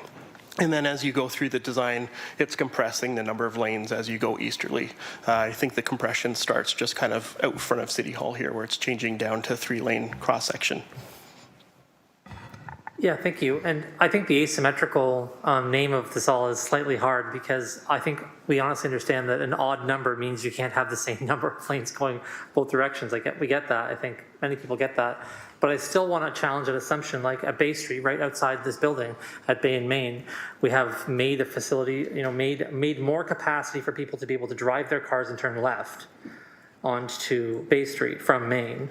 Then we have just eliminating that lane and again finding another use for it. Whether that means in this section we have complete two-way conversion of 2 lanes going this way and 1 way going, 2 going this way, or it gets purposed for some other thing. I really don't understand, except for trying to keep vehicle traffic moving, why else we would ever do this in a 2-way conversion. Yeah, through the chair, I'll ask Brian if he has anything to add to it, but we still do need to deal with the vehicle traffic through here. And Bay Street is an arterial roadway that will always serve a fair amount of volume. So we have to maintain, the configuration of traffic to deal with those, or we're going to create complete gridlock within the downtown core if we're not appropriately moving traffic to where it needs to go.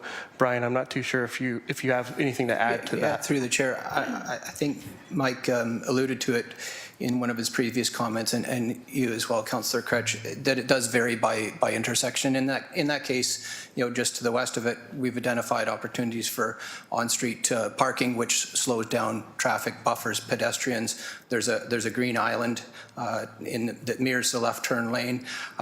Further to the east, there's actually left turn lanes in the westbound direction because we've identified a need there. So it does vary, and we took our traffic hats off for this analysis. But that said, we have to at least provide some data, which is in the report. And if things block up too much, then there are unintended consequences, like vehicles blocking intersections, and it doesn't become a friendly alternative.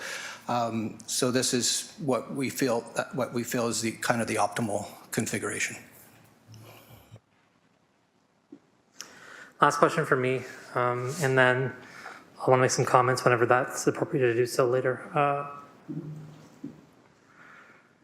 You said that you're using the existing data for pressures about traffic traveling eastward, and you expect that it will change, it will remain the same going forward. I don't know that I'm not a traffic planning expert, but in lots of situations where in Hamilton, where we predicted that something would happen, the opposite occurred. James Street North is a great example of that historically, right? Where we predicted, X nightmare, and then it was like this actually wonderful situation. What capacity do we have to rethink that bit of it, where we say to ourselves, how are we envisioning the city we want to create, rather than sort of reinforcing what we've been stuck with? Through the chair to the councillor, Brian made mention that we somewhat took our traffic hats off. Because if we looked at it from strictly a modeling perspective, which is really solely looking at vehicle movements, then that would have led to different configurations that we have today. So that's an important distinction. The modeling that we did do was modeling a point in time in which LRT has been completed as well. So we were leveraging modeling that was done by Metrolinx, and we're looking at a point in time when LRT is completely consuming King Street in its configuration. So we're doing our best to predict, what those conditions may look like at that point in time.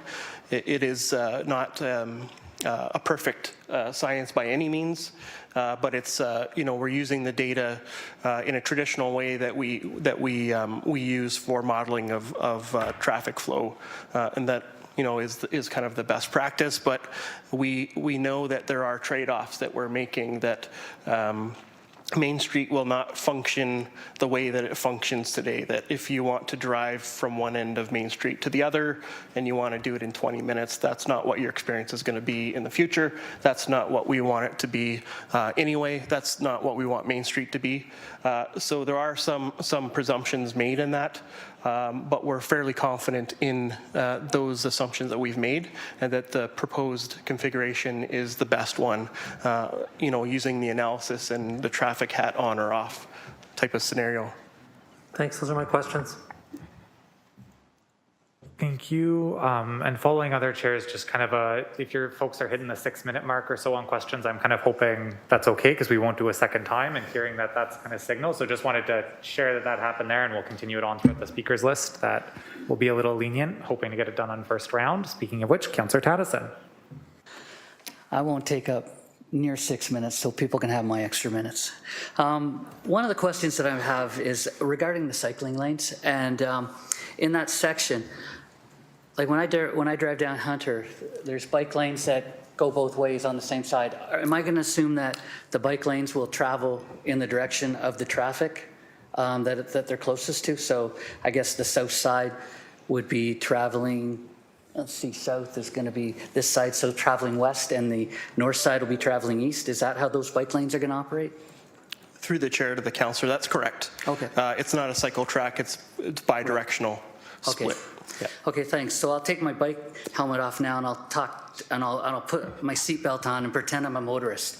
Okay, so I think everybody gets that this is important for safety, but what is, from a motorist point of view, what's the purpose of having that one lane going in the opposite direction from the other lanes that's going to be traveling east on Main? What is that? What's the purpose there? Could we spell that out for drivers? Because that's a question that I get all the time, and we're focused on safety, I get that, but what's the purpose for having it for the driver and the motorist? Yeah, through the chair to the councillor, that's a good question to put it in the driver's mindset. Why do we have westbound lane on Main Street?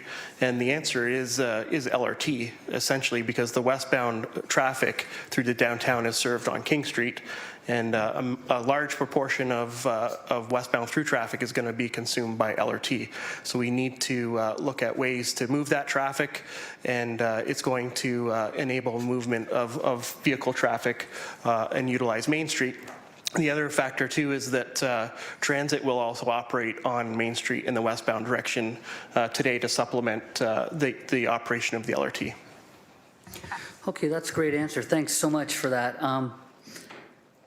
I guess the big thing here is, what's King Street going to look like? I know this is all focused on Main Street, so King Street's going to be throughway all the way going west from the east end to the west end, basically, right? Through the chair to the councillor, yes. That is also a good question.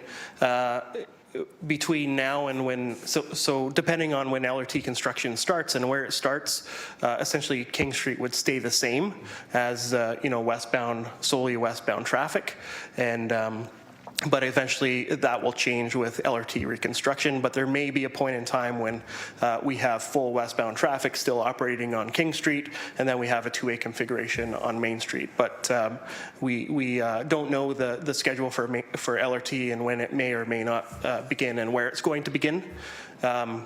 So that's a key piece, and I think during the construction of LRT, Main Street will play a key role in helping manage some of the traffic when LRT is under construction within this area, this segment of Main Street, to provide some relief as best it can anyway during those peak construction phases.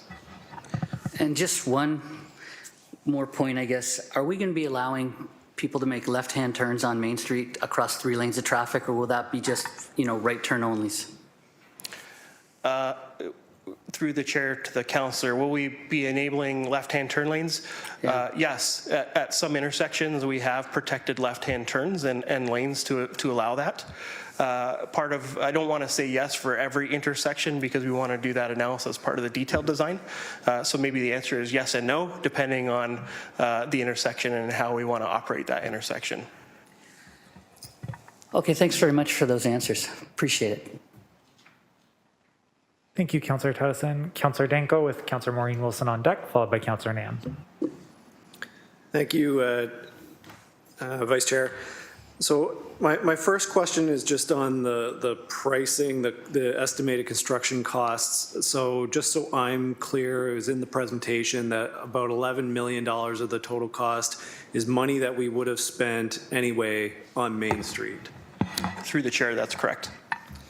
Thank you. And out of the remaining $15 million, part of that also includes Vision Zero improvements, cycling infrastructure, other streetscaping amenities to bring Main Street up to complete streets in accordance with our complete streets design standards. So out of that $15 million, a component of that, you could argue, would also be already budgeted in order to make those improvements. Through the chair to the councillor, you're correct. There's a proportion of funds within the $15 million that we would likely spend no matter if we were converting to two-way or not. And I'll use the example of AODA compliance or accessibility compliance at intersections. Many of the intersections along Main Street are not AODA compliant, so we would need to come in and make them compliant, accessibility compliant. So there is a proportion of that money that, to your point, would be spent. It's just not identified in previous budgets, and it's kind of trapped in that quasi, is it part of two-way or not two-way? Thank you. And then from an asset management perspective, I think it was 27 signals along the corridor that need to be replaced. Do we have a sense of where they might be in the asset management queue? Again, that yes, we're replacing them with two-way signals, but I would think a lot of them would be somewhere within the life cycle for replacement anyway, even though they're just a one-way signal currently. Through the chair to the councillor, that's correct. We assess the condition of traffic signals and then we'll program their reconstruction based on that condition. I don't have that information in front of me today, but in time we need to go through and either reconstruct or renew existing traffic signal facilities. So there would be a proportion of funds that we would be allocating in the asset management life cycle round related to rehabilitating those existing signals. Thank you. Moving on to the alignment, I think, in our discussions as well, I've been personally struggling with the recommendation for the asymmetric alignment. I understand the modeling and the engineering design criteria, why it's recommended. I'm interested to hear more from the ward councillors who are along that corridor, what their opinion is. But my question is the portion of Main that is west of Dundurn, between Dundurn and Locke. There's no changes to that section. That stays, I think it's 4 or 5 lanes eastbound with the opposite side off-ramp of the 403. So there's no changes are coming or proposed for that section? Through the chair to the councillor. The section west of Dundurn, we are going to make some minor modifications to that segment. That segment is within the purview of MTO. and we have to do things that don't impact the function of the 403 and the ramps on the 403. So we're limiting those changes in that section of the corridor based on conversations that we've had with MTO, but we are doing some pavement markings and some other adjustments to make sure that the traffic off of those ramps and through Westdale is going to be joining the two-way conversion in an appropriate manner. And then, of course, that section is going to be totally re-envisioned and reconstructed through LRT, because the LRT vehicle is going to come down there and then make a left-hand turn at that intersection of Dundurn and travel up Dundurn to King and then on to King. Thank you. Those are all the questions I had. Likely have a few comments on the reports, but again, just really looking forward to some further discussion to the ward councillors' perspective, especially on the alignment. Thank you. Councillor Danko, you may be in luck. Next up, we have Councillor Maureen Wilson, followed by Councillor Nan, then Councillor Jackson, then Councillor Wang. Thank you, Chair. Somewhere in this organization, there's an economic development report, which of course I can't find at the moment. It's not too ancient. Its focus is a report, at least in part, on Main Street Esplanade. And it says something like this: there's an underperformance of commercial activity and people activity, which is kind of undermining the city as a consequence of the design and the function of Main Street. So my questions are going to be, no surprise, on the asymmetrical configuration from Dundurn to Caroline, just so that I can report accordingly. Did I hear you correct, Manager Field, through the chair, that the forthcoming LRT configuration, which has been now newly aligned to come across a new Main Street West Bridge and then cut over Dundurn down to King, we don't know, obviously, the exact design of that, but that could have an impact on that which is presented today. Through the chair. Through the chair to the councillor, that's correct. Right now we're maintaining the basically the existing traffic movements eastbound. And then once we are able to see the design, the plans that Metrolinx has, I don't think that they're going to maintain the same number of through lanes through that section. And therefore we would need to modify. So right now, say it's 3 lanes through the intersection, and then we have 3 receiving lanes on the other side of Dundurn. And say LRT is only going to send 2 lanes through, then in turn we would need to make that adjustment to our side of the Main Street two-way conversion to match. So that is a bit of an unknown at the moment as far as what that realignment design and how it impacts the design that we've shown today. And there's no doubt in my mind that it will have to change a little bit. I don't know if Brian, if you have any additional insights onto that. Through the chair, just confirming, we have not seen the design of that yet. We don't know, for example, whether it would be able to accommodate 2 westbound lanes, if that's the direction that is being talked about. Thank you. If I could go back then to the premise that, and this is a statement of fact, this is not an opinion, that Main Street West, Main Street, as it's presently configured, has been injurious to this city's economic activity. It has been injurious to this city's environment. It has been injurious to the lives, whether you be a pedestrian, whether you be a driver, whether you be a cyclist. It has been injurious to small business, as was stated in the city's own economic development report. So where I'm going with that is to try and understand, therefore, in the asymmetrical design and having 3 lanes maintained coming out of the west end, what are, other than the unknown on the LRT design, what are the triggers?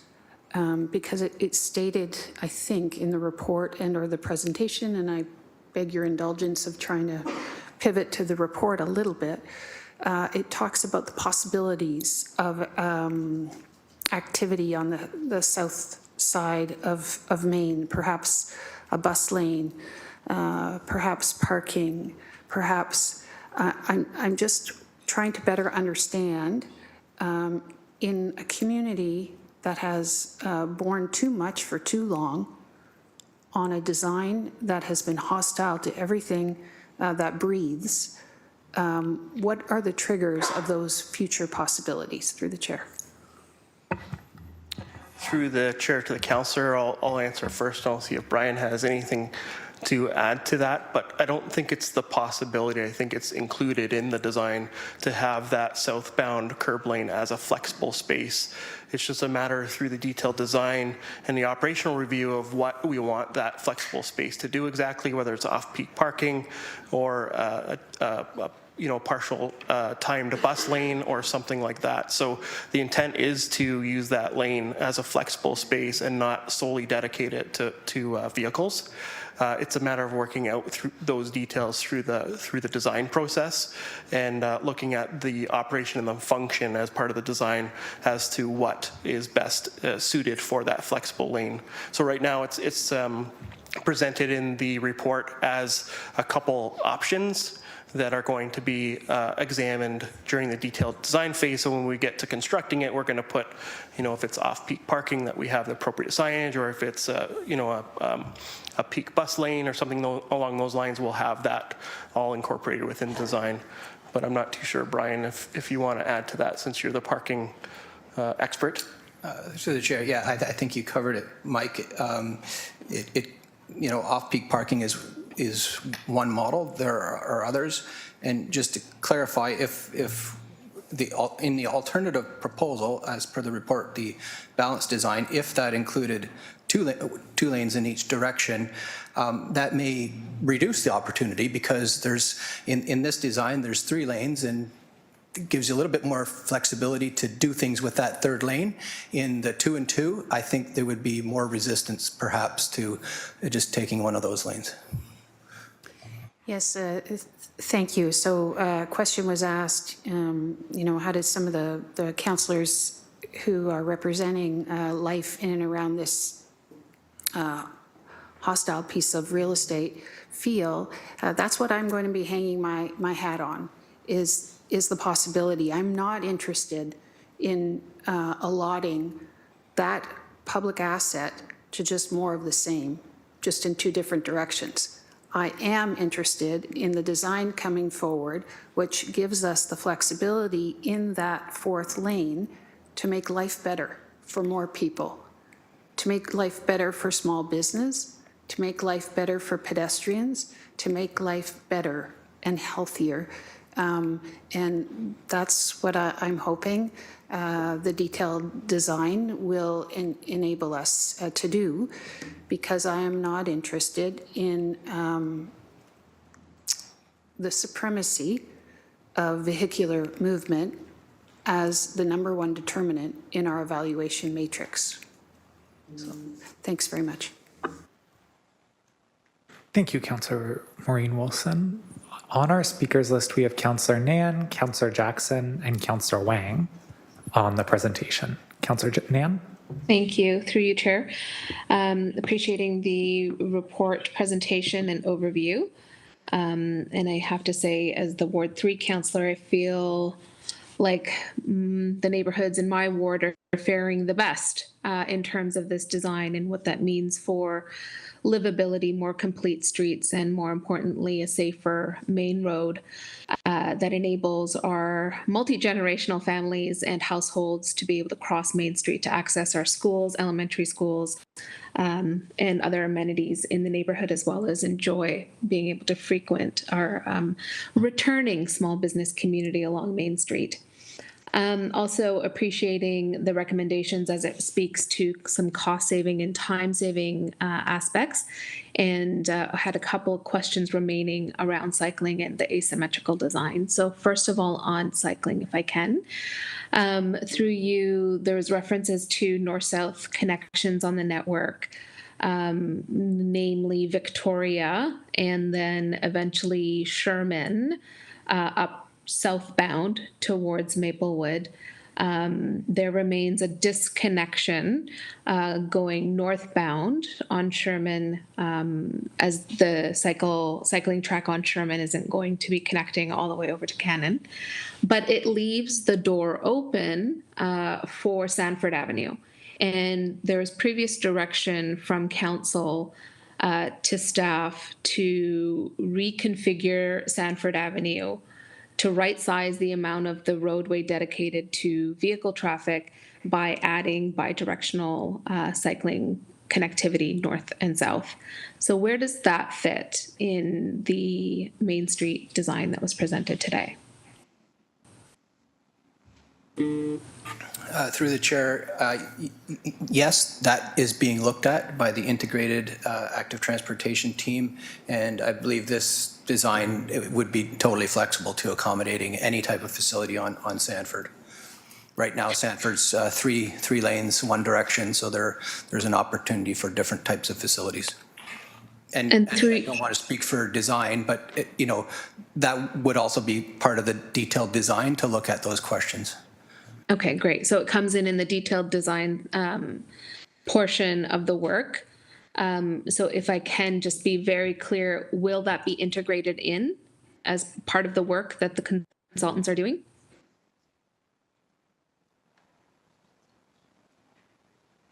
Through the chair, could you repeat that question, please?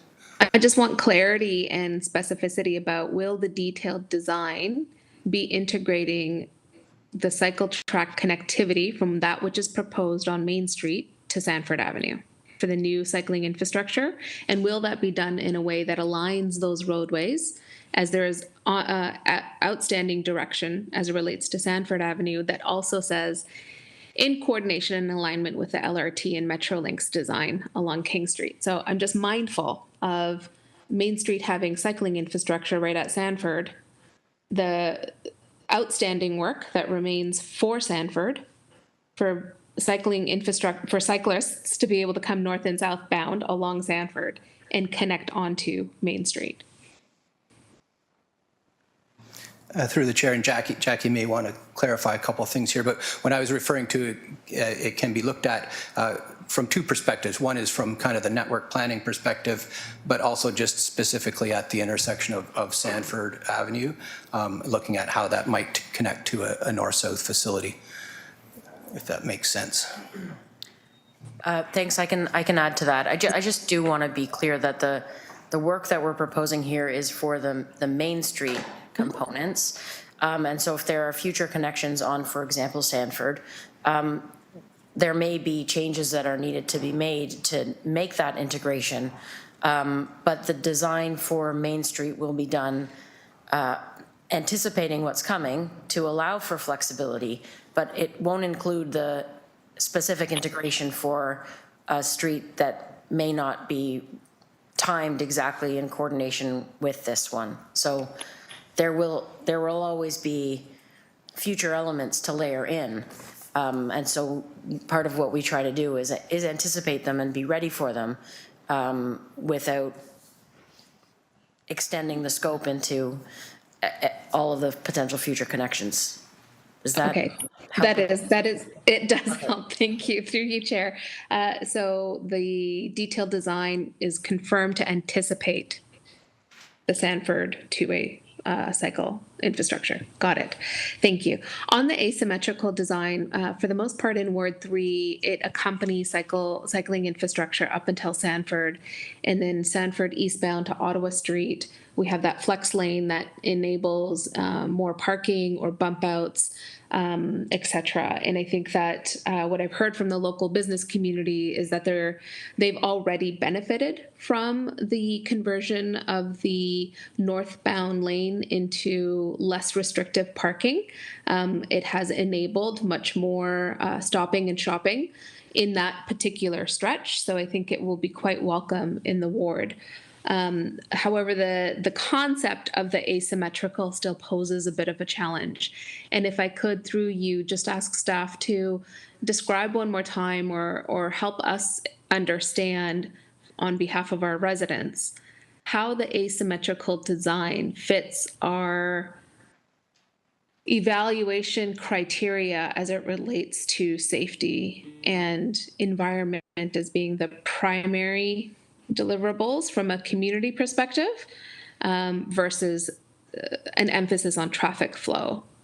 Because one of the pieces that keep coming back to me is, Councillor, yes, now there might be multiple lanes of eastbound traffic still on Main Street.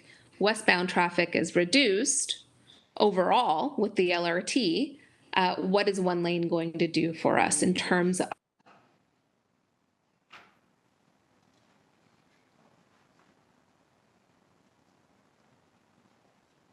Councillor Nan, just letting you know that your video's turned off a little bit for us. We got you at what's it gonna do, and then just missed the end of that sentence there. So residents are asking you as their councillor, what's one lane gonna do? And then your audio cut out after that point. fantastic? Can you hear me now? We can. Can you confirm again, Chair? What did you hear me say? Residents are framing the question to you, what's one westbound lane going to do? And then we just, after that framing of the question, lost the rest of your speech. Darn it. So it was from the perspective of the evaluation criteria and how asymmetrical helps meet the evaluative criteria as it relates to safety and the community wellness aspects. Thank you. Through the chair to the councillor, all these changes that we're making and proposing do have that large Vision Zero umbrella on top of it and really guide, the decisions that are being made. The asymmetrical design is more related to space allocation, as I mentioned in my presentation. And if we had a balanced configuration with 2 eastbound, 2 westbound lanes, we would be dedicating 100% of the right-of-way to personal vehicles, So we're making a decision to make a compromise, to make a choice to reallocate that space to something that is more equitable to the other road users. And within your ward, we're using that to provide cycling facilities, safe cycling facilities, which is a multimodal choice that people can make that they can't make today.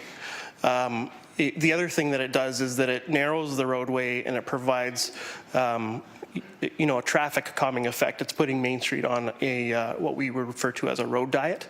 And from a driver's perspective, it won't look like this large wide drag strip as it does today, and it will have a traffic calming effect to better manage their use of the corridor and enhance their ability to drive at a more reasonable pace.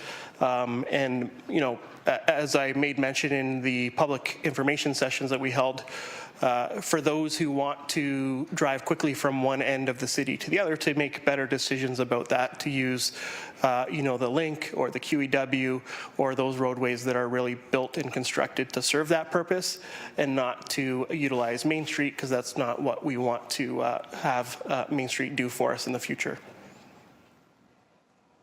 Thank you, Chair. Thank you for the responses. Thank you, Councillor Nan. Up next, we have Councillor Jackson and Councillor Wang.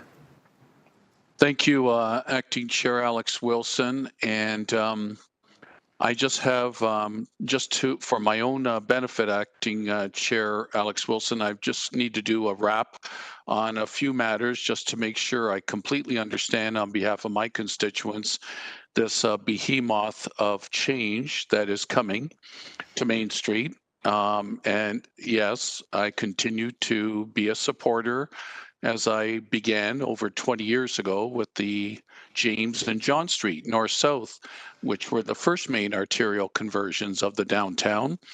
And each time I support conversions to two-way, I anger a few more people in my ward. But anyways, I've always felt ultimately it's the right thing to do. But this is a massive, mammoth amount of change that you, Manager Field, you've tossed at us. You bombarded at least this ward councillor with today. And so on behalf of the three directors, Manager Field, if I could just ask you to wrap up for my edification, some points of clarification here, I'd be grateful. And if you need to redirect to Director Ryhall, Kennedy, or Hollingworth, that's fine. So Acting Chair, the $11 million is part of the $26 million overall, correct, Manager Field? Through the chair to the councillor, that's correct. Secondly, the thrust of what you've presented today, in essence, is to advance the project by 17 months. Otherwise, except for maybe some adjustments here in a particular section of Maine, the new realignment with the LRT coming down Dundurn, the main thrust of your presentation today was try to expedite the project by 17 months through you, Acting Chair Wilson?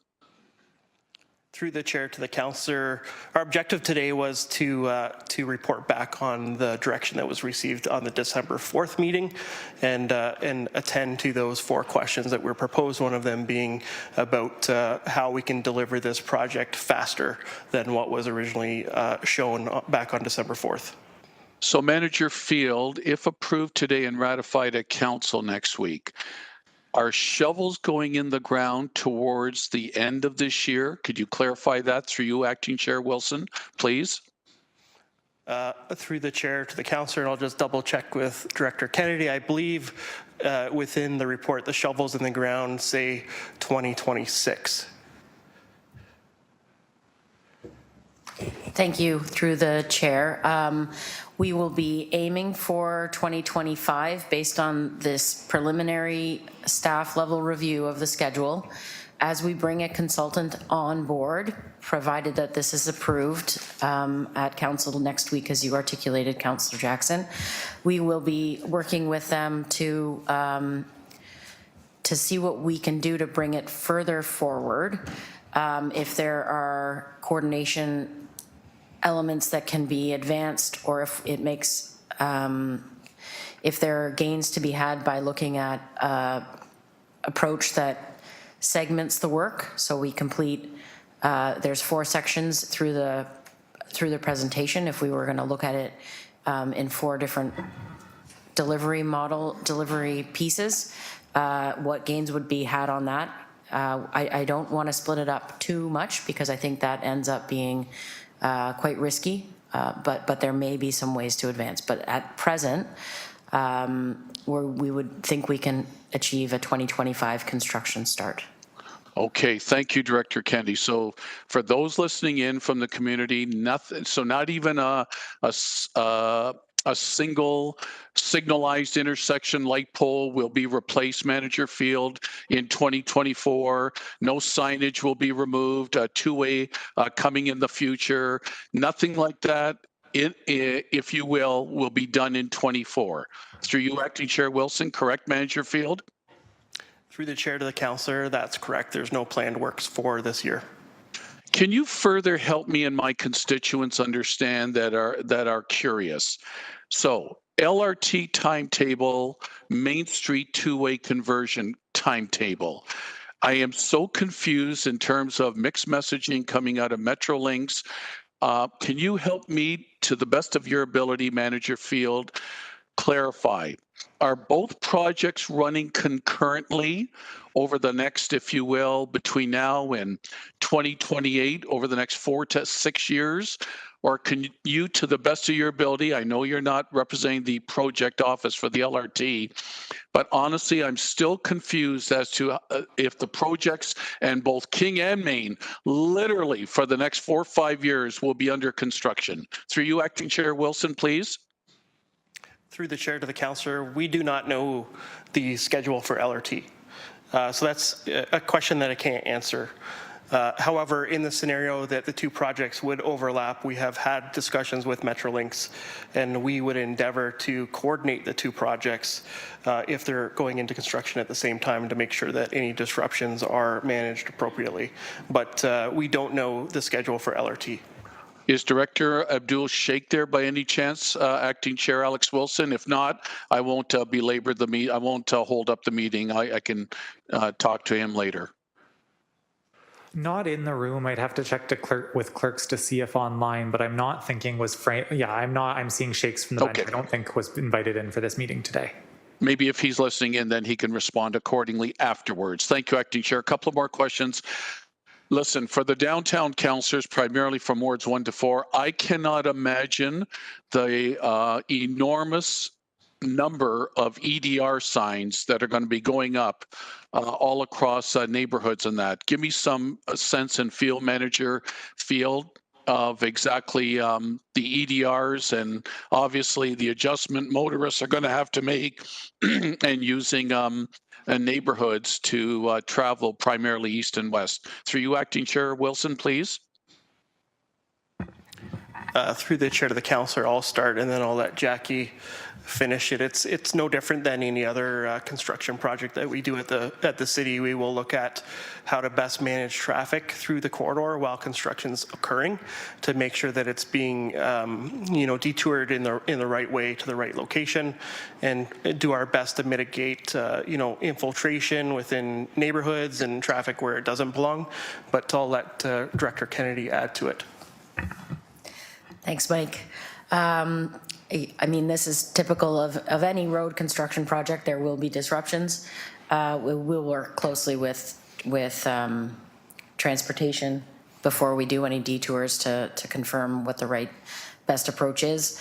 One of the proposed solutions or gains that we've tabled for the schedule is to allow for some of the construction to occur in off-peak hours. So one of the ways to try to advance some of the work and reduce the construction timelines and therefore the disruptions would be to have some of it occur in off-peak hours on weekends or in the evenings when we could do a full closure of Main Street. So we're going to continue to looking for ways to do this as best possible, but of course there will be disruptions. Thank you.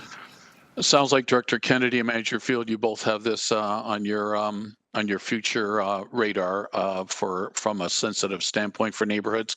Last two questions, I promise you, Acting Chair Alex Wilson. I know for some members of council, if parking can be eliminated to provide for more free flow of safer pedestrian access to business communities, business areas, small business resurgence. I get that. Unfortunately, I can't support that entirely. And my point being, for many from my constituency that would love to visit and shop in areas downtown, Manager Field, will there be the same number of parking spaces available, more or less, when the two-way conversion is done? Will there be less parking you're anticipating? Can you give me a feel for that, please? Through the chair to the councillor, it will vary by segment. As you add another lane in the westbound direction, it does reduce a little bit the parking opportunities and informal.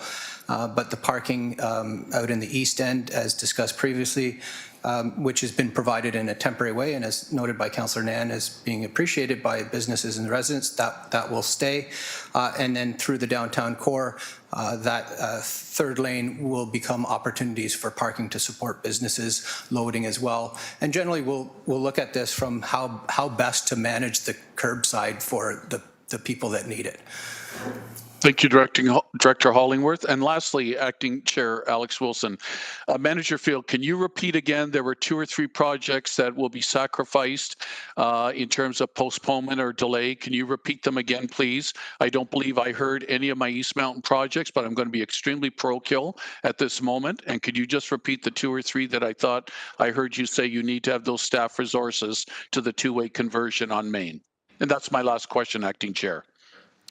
Through the chair to the councillor, perhaps Jackie Kennedy can help with that. Thanks. Through the chair, the projects to be deferred would be 50 road escarpment access, some retaining walls, as well as Lock Street and Margaret Street. Those works would be deferred to allow a staff to immediately begin on the Main Street conversion. Thanks, Director Kennedy. And I'm just going to say for the public record, for my constituency listening in, I'm very glad that the phase 2 of the Mountain Brow Boulevard Concession Street reconstruction will continue this year, and the expansion of Rymel Road to 5 lanes with the EA coming in the next month or 2 will still be underway. I'm very pleased to hear that. Overall, I continue to stay supportive of the Main Street conversion. Acting Chair Alex Wilson, thanks for your indulgence. Thank you so much, Councillor Jackson. Finishing off our speakers list today is going to be Councillor Wang. Thank you. Through you, Chair, I think that Councillor Jackson started asking along the same sort of lines that I was about to go down, which was essentially operationalizing it, thinking about what does detour routes look like, what does the comms plan look like, because the sooner we can advocate and to speak with the residents about what the changes are, I think the better. So perhaps my first line of questioning is around, well, how are we going to change driver behavior? Because as you can see outside of City Hall, we've actually put temporary sort of concrete barrier thingies to actually help with like just helping drivers understand that the road is narrowing and that we've painted big red lanes. So what are some of the operationalization of like changing driver behavior before we actually start doing like big massive changes to the roadways? Through the chair to the councillor, I think we've already began to change drivers' behaviors and expectations on how Main Street is utilized by those measures we put in 2022 and those bump outs that you mentioned. We reduced the total number of lanes from 5 to 4. We introduced some buffered space. So I think that has already begun. And then we can just build on that as we reconstruct the corridor. And that's probably, drivers will adapt to Main Street over time. There'll be, lots of people who will still remember the days in which they could get from one end of the city to the other really quickly, and they're going to be upset about not being able to do that. And that's okay. That's a choice by design that we're making. But their behaviors will change, organically as the project continues on. But they've already begun because we have made some changes to the corridor already that has impacted the way that it's traditionally been used. So then my follow-up question then through you, Chair, is what is the comms strategy moving forward? And is that part of the sole source WSP work, or is that conjunction with our City of Hamilton's communications team? I think that there has to be a very fulsome strategy because ideally we can almost not necessarily copy and paste, but LRT is coming as well. And that also requires a significant comm strategy.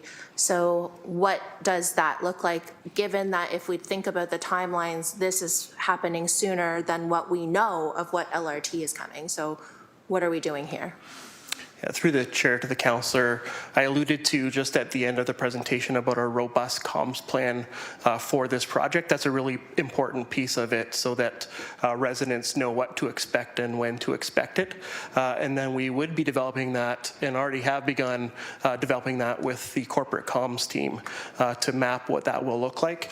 And I mentioned that it's important that we start communicating prior to construction, but also while construction is occurring. To back to the kind of the question about operational and how to manage traffic, comms is really important to that piece too, to speak to the public about what's happening, what it's going to look like, and what they may need to do in reaction to it. So comms is an integral part of it. The comms plan will be more informational than anything else about saying, this is what's happening, this is when it's happening, this is how it impacts you. Excellent. My last question is kind of at the tail end of the main two-way conversion. As we know, the main sort of conversion kind of ends around the Delta near Gage Park, which is actually inside of Ward 3 and not Ward 4. But the Delta is such a complex sort of cross intersection. What does that look like? And especially with future LRT coming down Main Queenston, sort of that pathway, and then you have Main that cuts into King. So how does that work and what does that look like?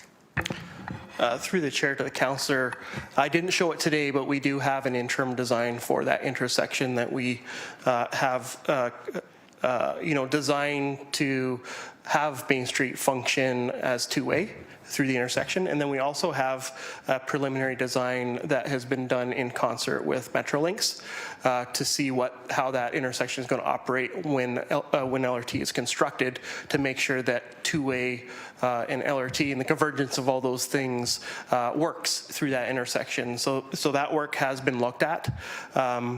And as I mentioned, knowing that intersection is going to be fully reconstructed by LRT, we're going to make minimal changes to that intersection in the interim, just to make sure that it functions properly and more safely than it does today, and that it's able to deliver that two-way traffic on Main Street, because right now it doesn't, right? It's not set up to do that. Yes. So then through you, Chair, just as a bug in your ear, perhaps that's something that we can push out the preliminary designs a little earlier. I'm sure that the Ward 3 councillor would be intensely interested in seeing what does that look like, as well as the Ward 4 residents in that area, because as you know, there's a parkette, there's a weird little slip, there's like a tiny sliver of a potential bus area. It's a complex intersection, and the earlier we can get out that type of information, the better. This is why I'm asking about a comm strategy sooner rather than later. So I hope that that's the little bug in your ear through you, Chair. That's all my questions. Thank you. Thank you, Councillor Wang. Our speakers list has grown. Councillor Francis, and not going to let you have the last word, then Councillor Cassar. Well, I appreciate Councillor Cassar not letting me have the last word, and sorry for interrupting here. I'll be coming at this from a motorist point of view, which many of the residents in my ward, and I would say the majority of residents in the East End and Stony Creek, benefit from the current green wave of Main Street. Currently I can get from City Hall to Stony Creek in 20 minutes because of this green wave, and from a motorist point of view, it seems to work well, strictly motorist point of view. Recognizing I'm not trying to reopen the debate here over the previous term of council's decision.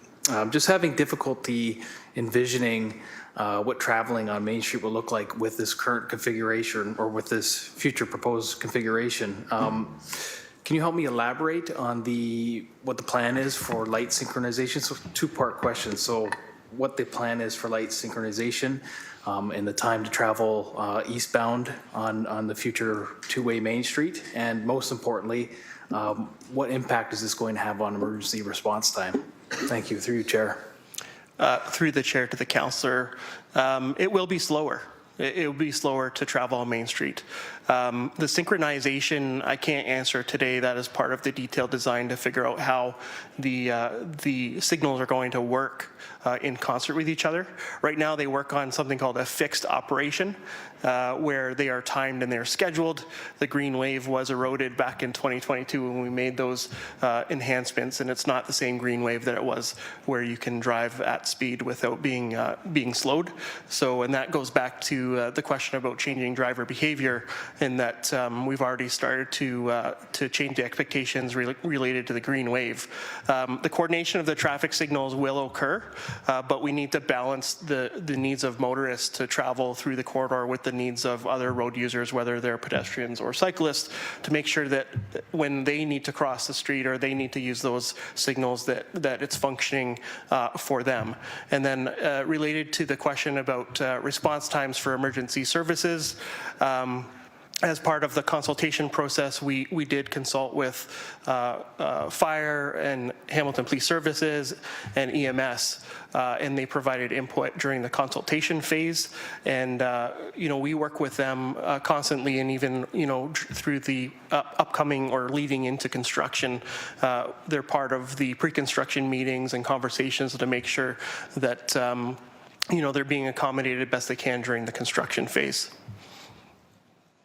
I appreciate that.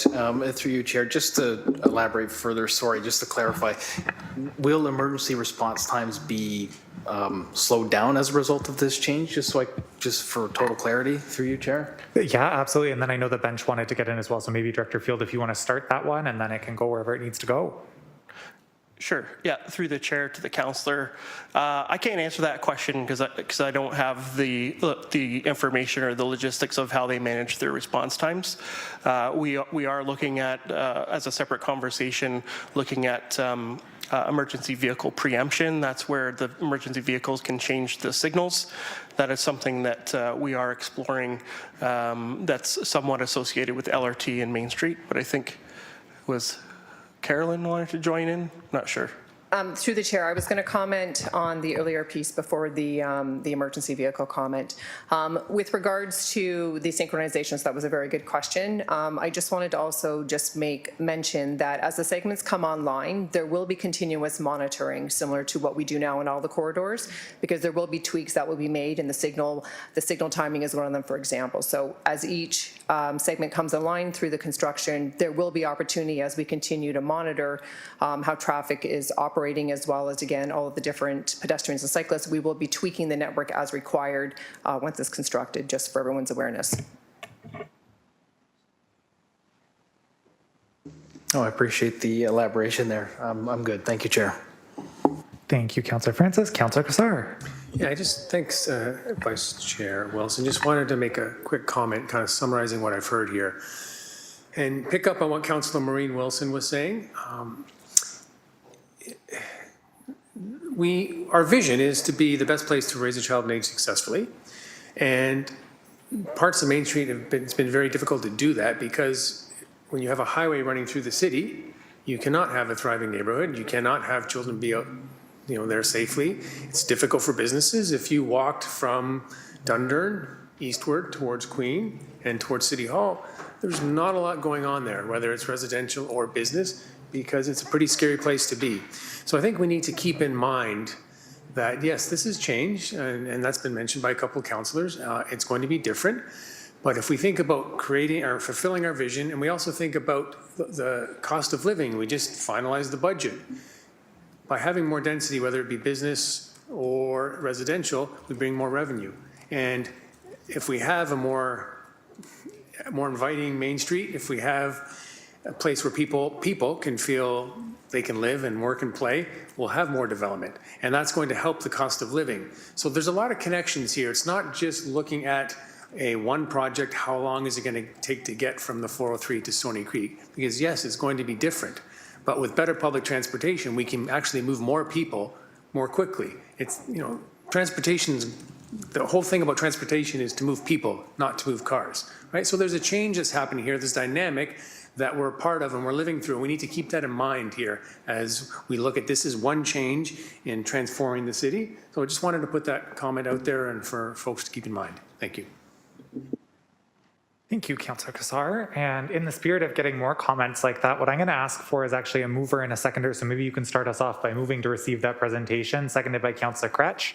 We're just going to receive the presentation we've been talking about, and then after we all vote on that, we can go into the discussion on the report itself. And so moved by Councillor Cassar, seconded by Councillor Kretsch, that we receive the staff presentation 8.2. And that vote's up in front of everyone.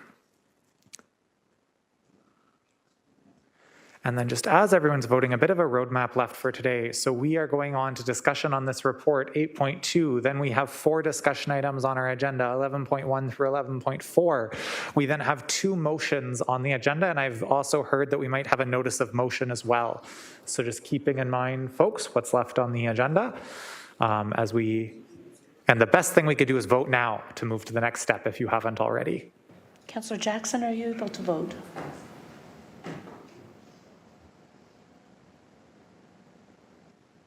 Thumbs up.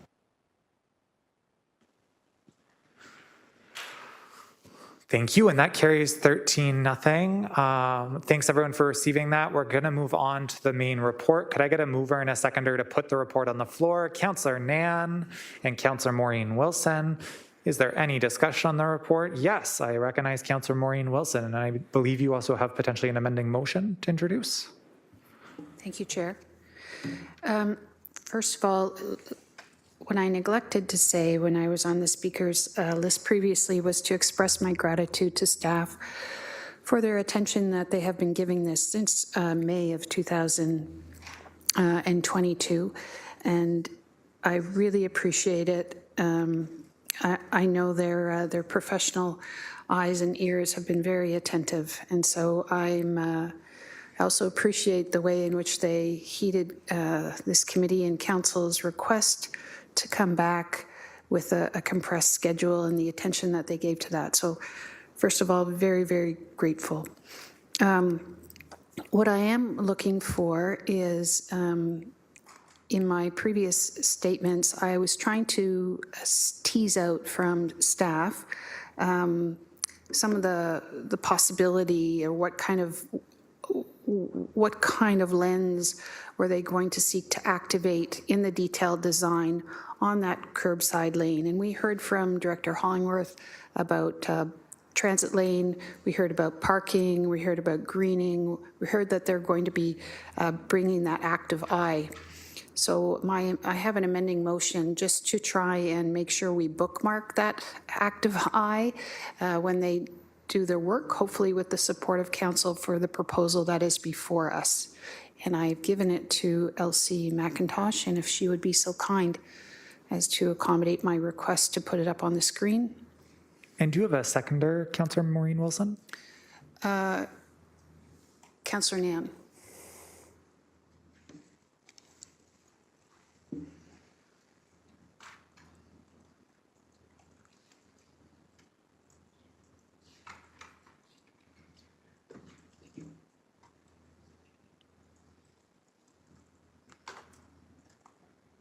It's a little too small for me to see, but no, that's a problem.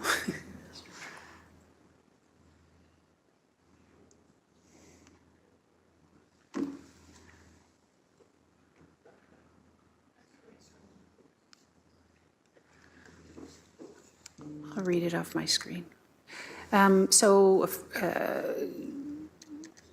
Happy to engage some discussion here. It's just to formalize that discussion that came out from the first time I was on the speakers list about that southern lane, and to try and make sure that we bookmark that conversation in the work that's forthcoming in the detailed design. Thank you, Councillor Maureen Wilson, for introducing your motion. And I see Councillor Kretsch to speak to it. Thanks very much for this motion. I think it really does sort of capture some of my concerns.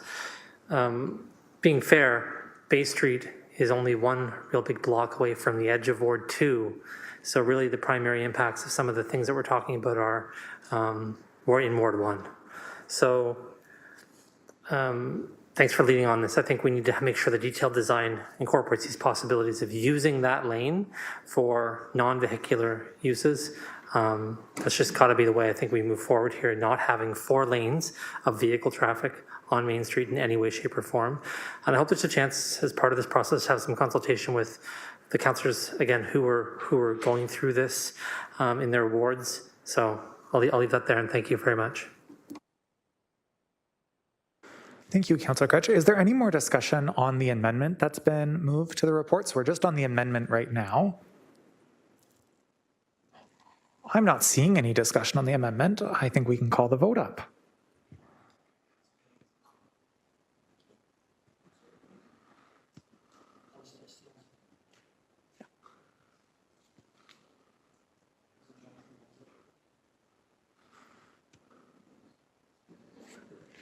There we are. That carries 13-0. So now we're on the balance of the report as amended, or the report as amended now. So adding in that recommendation D, are there any comments on the report itself? Councillor Danko? Thank you, Acting Chair. Just a couple comments on moving forward on this. So just so I'm clear with where we are in the process and where we're going to be, presuming this is approved, that once this is approved today, we're approving the recommendations, we're approving the funding, and we are approving the go forward. We are moving forward with this project once this is approved and ratified by council. Just want to be absolutely clear that there's maybe further public consultation in terms of informing the public of what we're doing, discussions about how that might impact them, but once this decision is made, this project is moving forward. Looking for an answer, or was that more of a statement of fact? Maybe confirmation? Wondering maybe from the bench if we could get a confirmation that by approving this and moving forward, we're approving this and moving forward?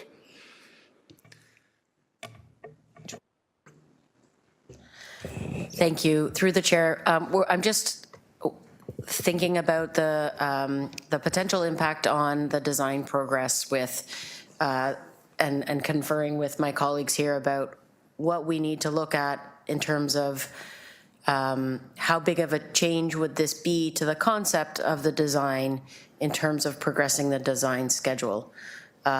So we can look at the motion and the intended direction that it's taking. And what I just want to make sure that we're not doing is going back to the drawing board too much, such that it would delay the outcome of expediting this work. It's just going to, I think, depend on the impact of what we're looking at here on the overall cohesion of the design. Sorry, just maybe to clarify, I think Councillor Danko's question was, what are we voting on today, less specific to the amendment that just happened and more specific to the work moving ahead? Is there a second decision point on this, or once this is ratified by council, are we changing our mind later? Like what, if I get your question correctly, not specific to the amendment we just did? Through the chair, if possible, Carl, I can. General Manager of Public Works, and I'll refer to the three directors to correct me if I'm wrong. The report in front of you, what you will be approving is to proceed with the design work, $1 million, and that would be a sole source non-competitive award. The actual $26 million will come through the 2025 budget process, where we will bring forward that. We would, at that point in time, have better handle on the design package, what it's going to be in terms of pre-designed construction estimates, and we'll bring that forward through the 2025 budget. And then any remaining work, I think in part C, the unbudgeted will be identified at that point in time. So really, it's about the sole source non-competitive award of the $1 million. WSP has been on board since day one. They've done a lot of the preliminary conceptual studies with us.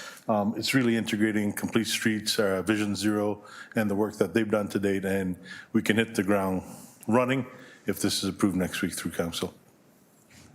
Thank you, General Manager. Is that the clarity you were looking for, Councillor Danko? That is exactly it. Thank you. And then my final comment on this, again, really appreciate staff, the discussions that we've had about some of the technical details. And a lot of the discussion in the public has been about the cost, you know, that initial $26 million of being, holy cow, that's a big cost. And it is. But when you break it down, that 11 million of that is money that would otherwise still need to be done for work on Main Street, and a portion of the remaining $15 million of being public realm upgrades in terms of Complete Streets. In my mind, I think the cost, the investment in our city is very reasonable.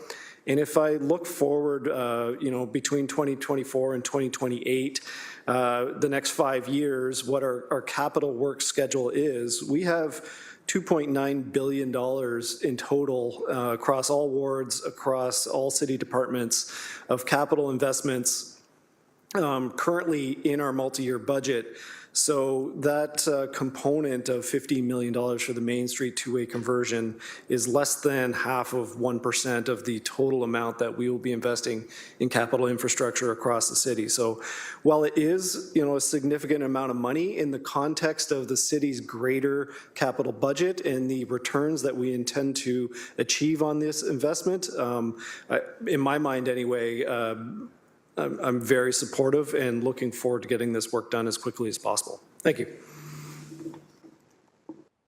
Thank you, Councillor Danko.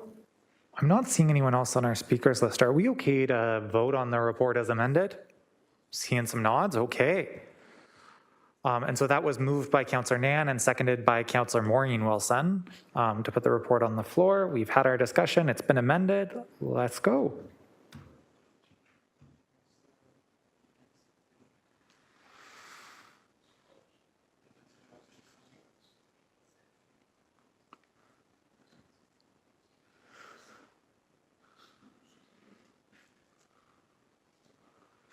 And that carries 13-0. Thank you, committee. Thank you, staff, for that conversation. I know it's been a bigger one today, and so really appreciate all the time and effort that worked into preparing for today and the questions from committee.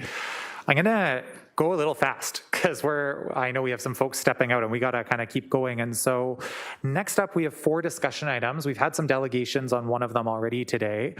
The first 2 that we're going to do first have to do with procurement and tenders. And so for 11.1, I'm going to ask that we have a mover and a seconder. Thank you, Councillor Maureen Wilson and Councillor Matt Francis, for putting that on the floor. And Director Leishman, our Director of Corporate Asset Management, are you able to briefly introduce the report? Yes, good afternoon. Pat Leishman, Director of Corporate Asset Management and responsible for Corporate Fleet Services. The report before you is asking for 2 things. One is for standardization. The second is for single source vendor usage. Basically driven by where in the industry today, the industry requires the city to use single source vendors where a manufacturer has been given dealer exclusive rights, which takes us down the path of a policy 11. So this just streamlines that process by bringing it to you all at once. The second piece is standardization, where there's great opportunities for us to have greater operational effectiveness and more cost effectiveness within fleet services with the ability to standardize on some of our parts and services. Happy to answer any questions. Thank you, Director Leishman, for that overview. All of the specific contracts are detailed in Appendixes A and B. Are there any questions from committee on this report? I'm not seeing any, so that was again moved by Councillor Maureen Wilson and seconded by Councillor Francis. And that votes up.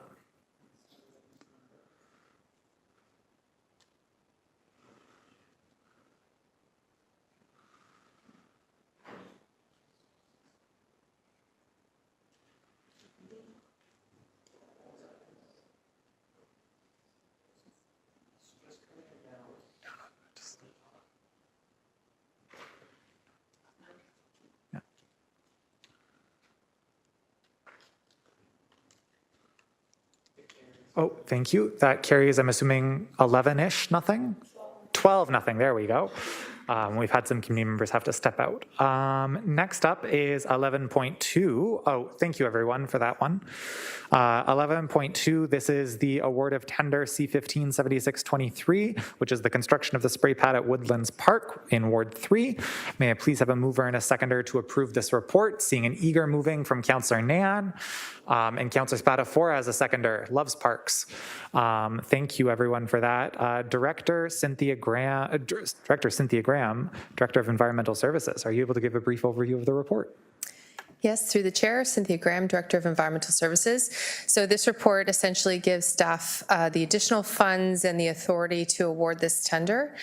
Basically, it came in above our available funding. We have identified that this is a project that is eligible for development charges, and so have confirmed that as a funding source for the additional $426,800 for in order to have this spray pad move forward. Thank you, Director Graham. Seeing Councillor Nan for maybe some comments or questions on the report. Thank you, through you, Chair, and thank you to staff for preparation for the report and also keeping my office up to date. Just wanted to confirm for the public record, should committee approve the recommendations and be ratified by council, what this means in terms of the construction timeline and when we can open, feasibly construct and open the use of the much anticipated spray pad in the Gala neighborhood of Ward 3.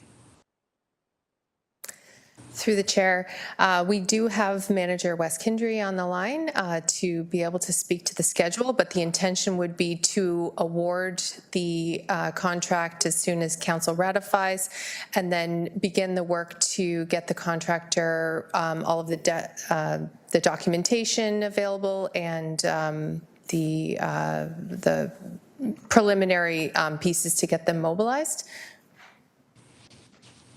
Sorry. Am I seeing Manager Wes Kindry on the line or no? Oh, there we are. Thank you. Wes Kindry, Manager at Landscape Architectural Services, through the chair. Timing would start, so we'd like to award the contract now. It would give us opportunity to start construction come the spring, pending the weather that happens in the spring. And construction would carry on for about 4 months. So we'd be looking at midsummer to late summer is when the project would be complete. So fingers crossed for at least a Labor Day celebration of a new water facility in Ward 3. Ideally, it'd be nice if we can have it operational for that Labor Day long weekend, yes. Awesome. Thank you. Much appreciated. Thank you, Councillor Nan. I'm not seeing anyone else on our speakers list. Are we okay to move to the vote on that? That was moved by Councillor Nan and seconded by Councillor Spatafora.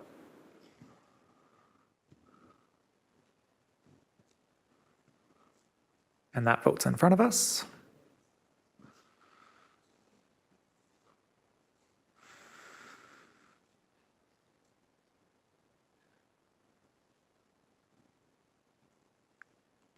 Thank you. That carries 11-0. I'm going to try and through the to the clerks. Wondering, given that I've heard from committee that there's some interest in going into closed for a portion of 11.3, is it procedurally easier to do 11.4, which I envision is going to be a consent pass, and then go to 11.3, or is by the times that we've done motions to amend the agenda, we've lost any time we would have saved? So we need to defer 11.3 until the end.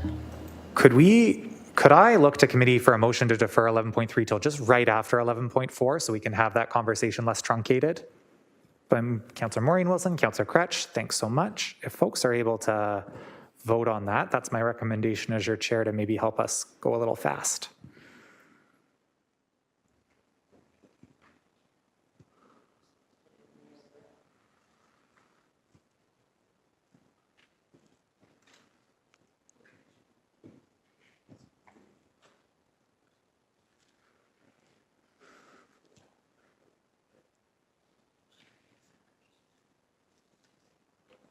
And that carries 11-0. Thank you, committee. Would I be able to, sorry, Councillor Francis, are you able to move 11.4, the waste subcommittee minutes?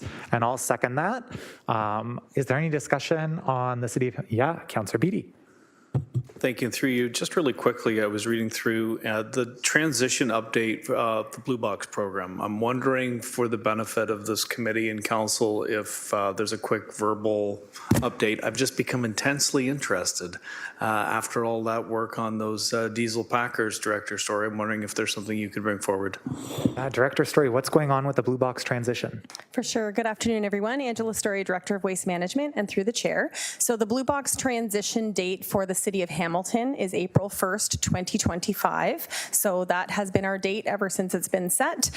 In the province, the municipalities that began transitioning started July 1st, 2023, and the last municipality will transition at the end of 2025. So we have a 9-month transition period starting April 1st, 2025.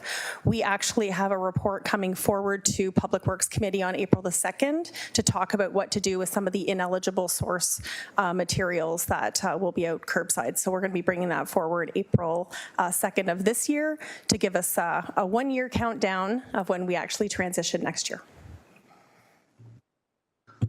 Thank you for that. And through you, Chair, the day-to-day customer service aspect currently handled through the city. Sometimes our ward offices get involved just with additional supports. refresh my memory, what will that look like moving forward in 2025? Just really high level. Yeah, through the chair. So we're keeping an eye on what some other municipalities are doing as well. We have the opportunity to contract, say, with Circular Materials Ontario that's running the transition. Some municipalities have signed on with them to maintain customer service.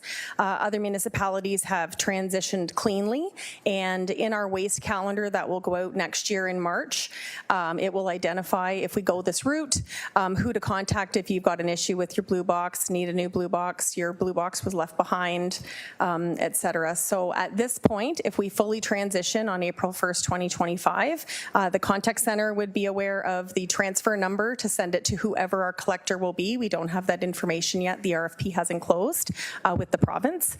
Or we would be able to maintain some information. We'll have information on our website for sure, have information in our calendar, and Circular Materials Ontario will set up a recycling website as well.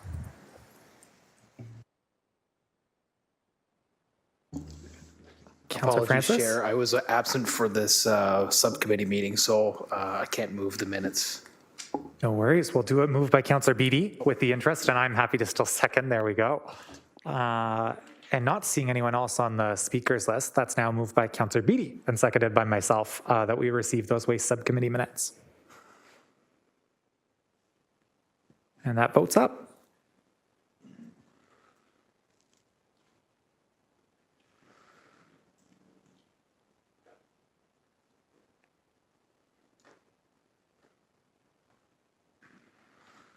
And that carries 12-0. Back to our regular scheduled programming of 11.3. Councillor Cassar, are you able to move to put that report on the floor? Seconded by Councillor Beattie, if that's all right. Now that we have the report on the floor, happy to go to Director Mark Bainbridge for an introduction to the report.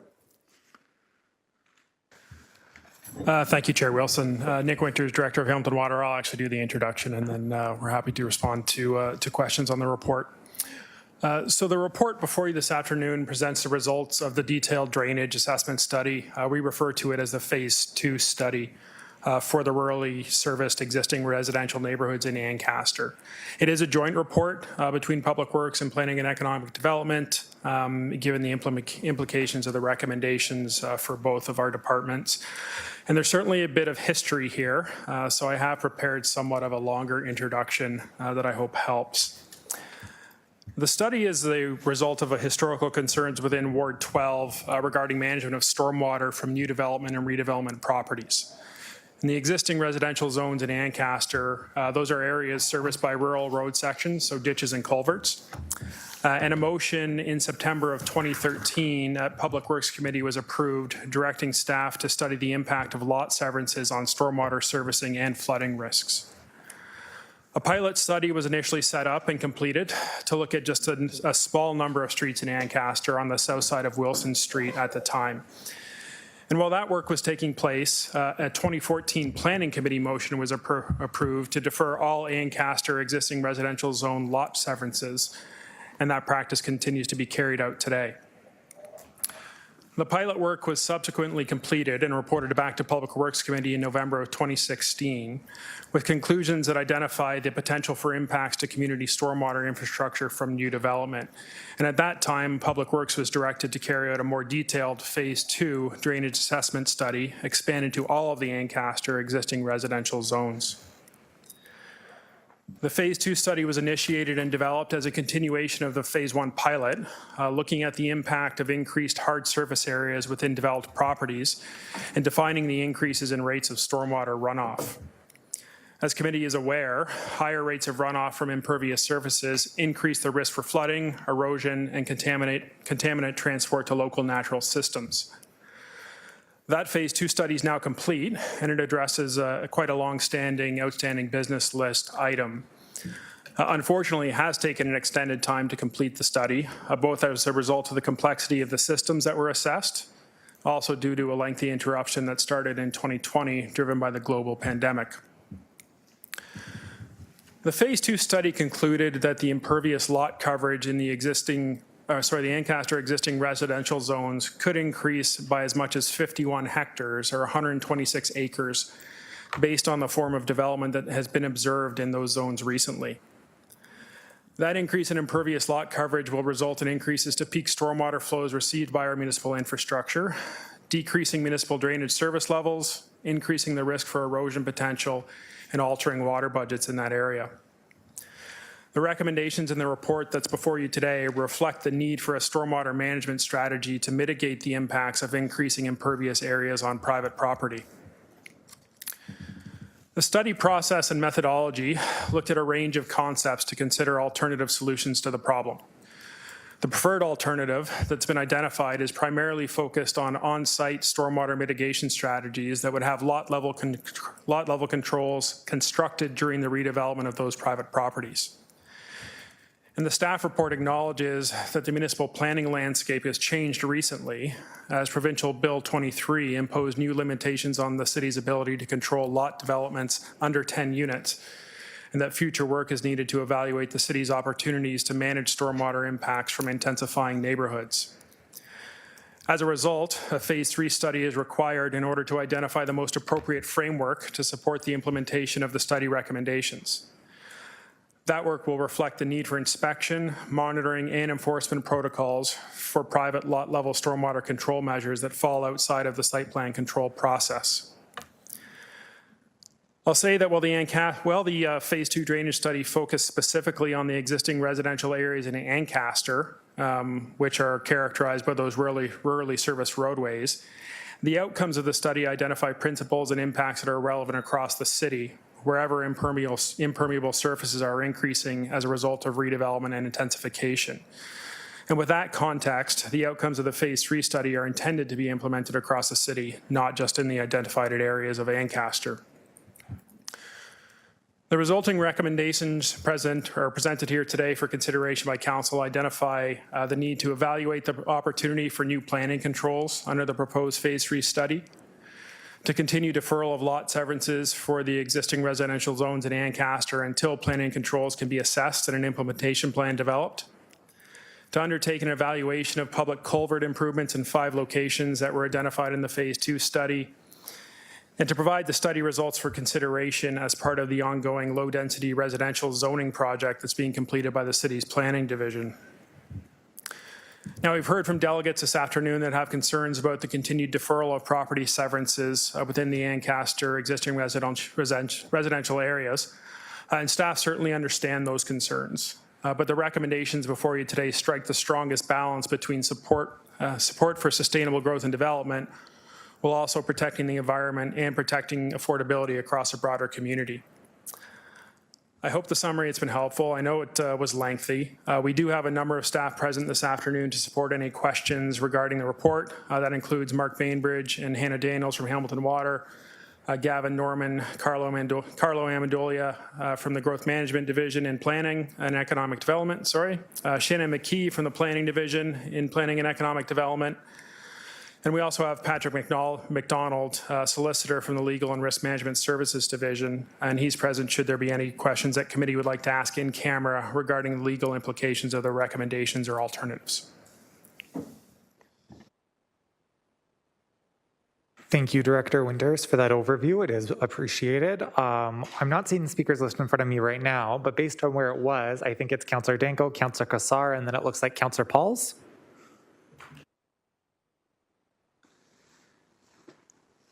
Thank you, Vice Chair. So the delegates asked one, I think, really important question is why is this area different? Why is this area targeted? And why is Ancaster special? And my perception of that answer, based on the context that was provided in discussions from last term, is because these concerns were used as political leverage in order to block as-of-right urban intensification in Ancaster. I was part of those discussions as late as August of 2022 when Councillor Wilson and I had to move an amending motion that made expanding permitted uses in low-density residential zones contingent on furthering these studies in order to make sure that we had the votes in place to pass that legislation citywide. So that's why this is in consideration, and why Ancaster is in particular targeted here, in my view, certainly unfairly to the rest of the city that has been forced then to take on the burden of urban intensification. So I am very supportive of the alternative 2 in the staff report, that council immediately lists the deferral of severance applications in Ancaster, because that is not the process for anywhere else in the city, and that we also move forward with expanding all those permitted uses in low-density residential areas to have a consistent policy citywide. That's the fair way forward, and end the special treatment that Ancaster has been receiving since 2013. Thank you. Thanks, Councillor Danko. Councillor Kassar, followed by Councillor Pauls. Yeah, thanks, Vice Chair. I think it won't be a surprise to anybody here that I'm very supportive of intensity and infill. We need more housing, so that's not the issue for here for me. I did have a couple questions based on what the delegates had asked. First of all, there was a timing. So there was a concern that it had taken 6-8 years, I think was what was said, and this could take another number of years. Just for the public record, could you estimate, through you, Chair, how long this phase 3 would take? Through the chair, Gavin Norman, Manager of Infrastructure Planning, Growth Management. While we haven't fully scoped the study, we do know what's entailed in terms of looking at some of the technical criteria required to be examined, including some of the policy implications and ability to apply new rules, especially given the limited ability to apply conditions now with changes through Bill 23. We expect that our target would be the end of the year, put it that way. Not saying that we'd be at council by Christmas, but there really shouldn't be anything that would prevent us from getting the bulk of the work completed by the end of the year. Through you, Chair, if you don't mind me adding on to the councillor's question, just with regarding to the timing for the phase 2 study, it was a very complex initiative. Part of the work that had to be done in order to generate the conclusions and recommendations was the construction of a dual drainage model for the Ancaster existing residential zones. And what that really looks at is where and how is water getting into the buried infrastructure, the stormwater pipes, also how is rainwater coming off of properties and interacting with the ditches. And certainly a lot of effort went into establishing that model. It's a great tool for us now, but that was something that was necessary to be constructed in order to move that forward. So that took up a large front end of schedule associated with that. And then certainly the pandemic had some impacts on the schedule. Why I bring that to your attention is because that level of analysis isn't going to be required for the phase 3 study. It's looking at technical criteria, it's looking at policy, it's not looking at what happens when it rains in these areas of Ancaster and how does that rainwater interact with this infrastructure. Yeah, thank you very much for that. And through you again, Chair, the delegate had mentioned other areas of the city, problem flooding areas, I believe was the term used. You mentioned Dundas and Stony Creek. And in your comments, Director Winters, you mentioned that some of the findings for phase 3 would apply across the city. So could you just comment on that assertion that was made that there are other areas in the city that may be even more problematic when it comes to flooding, and just tie together phase 3 and how this will impact the entire city, please? By all means, through you, Chair, to the councillor, thank you for the question. I'll start and Director Bainbridge can add in. There's certainly challenges with flooding in many areas of our community and for different reasons. Whether it's old sewer pipes that met a different design criteria at the time of construction and the city has developed while those sewer pipes remain in place. Whether it is issues with erosion and blocking of inlets or stormwater outlets, certainly something we deal with. We do have existing instances in the city where over the course of years, private properties have increased their impervious surface area, which has resulted in runoff from those properties exceeding the design capacity of the sewers in those areas, even though they were designed and constructed appropriately at the time. So there's a bunch of different mechanisms, and I'll ask Director Bainbridge if he can speak to any of the specific examples provided by the delegates. Through the chair, Mark Bainbridge, Director of Planning and Capital for Hamilton Water. And yeah, absolutely. I think Nick sort of led us off in terms of the uniqueness of flooding that can happen across the city, but it does occur. And when Hamilton Water receives complaints or council concerns about specific neighborhoods, we will go in and do assessments for zones that are considered focus areas that have been identified for flooding risks. And definitely Riverdale, as mentioned earlier today, is one of those areas, and we have done that assessment. We do have a report from 2017 that identifies that downspout disconnection, or what we call inflow and infiltration, was the issue, and downspout disconnection is the method going forward to help remediate that situation in Riverdale. And Dundas, a much smaller example in the South Street area, is a local depression in topography, and we're looking at a conceptual design that is looking to redivert flows around that area,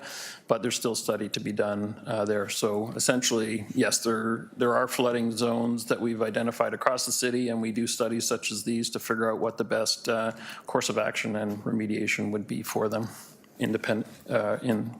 independently according to the differences of each area that's pointed out. Thank you for that. Next question I heard from the delegate was just around technical requirements that are already in place, and that no further work was required, or there was no requirement to have a moratorium extended on its severances. So if you recall that question, would be able to comment on that, please, through you, Chair. Through the chair to the councillor. Existing requirements through our grading policy and through legislative ability of the Planning Act to attach conditions to things like severances. Our typical condition would be to enter into a consent agreement for lot grading, and which includes meeting our grading policy requirements for lots, but also indicative of being able to find a suitable outlet for stormwater, because not every property drains to a municipal outlet. Some drain from one property to another.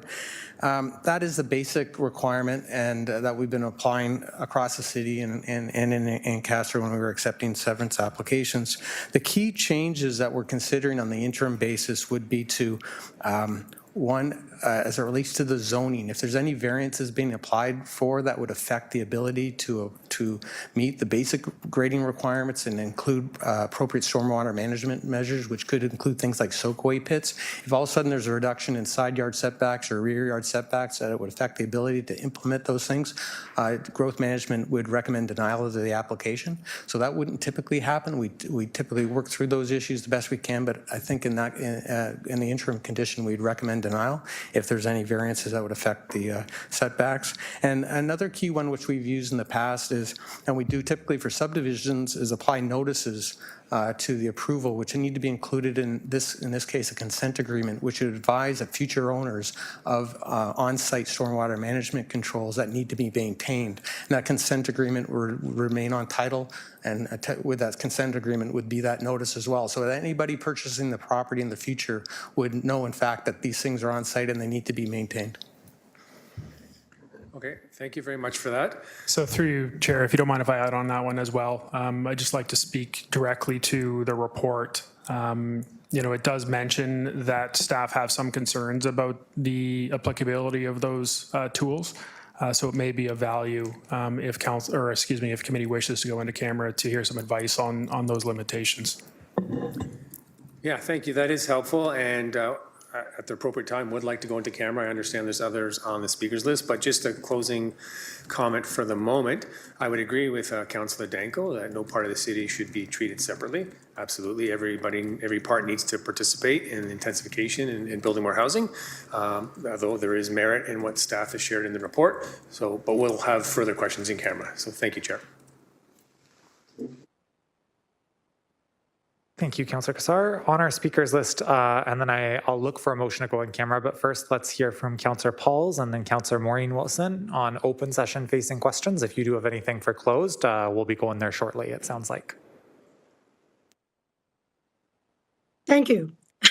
Through the chair, I just have a few questions. First of all, I want to thank the two delegates. It was so informative.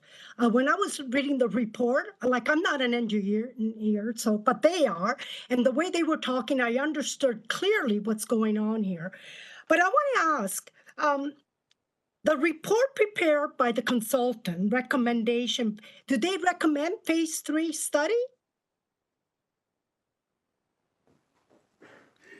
Through the chair, Mark Bainbridge, Director of Planning and Capital.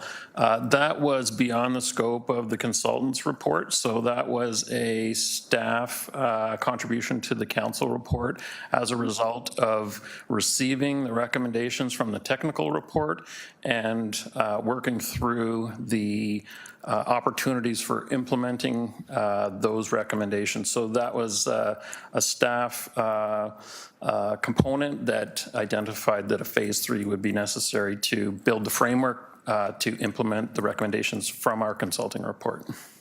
So alternative 2 is to lift the deferral of a severance with an interim condition while the phase 3 is going on, because it's been taking a long time. So why can't that coincide? Why can't we lift it and then do phase 3 coinciding with interim conditions?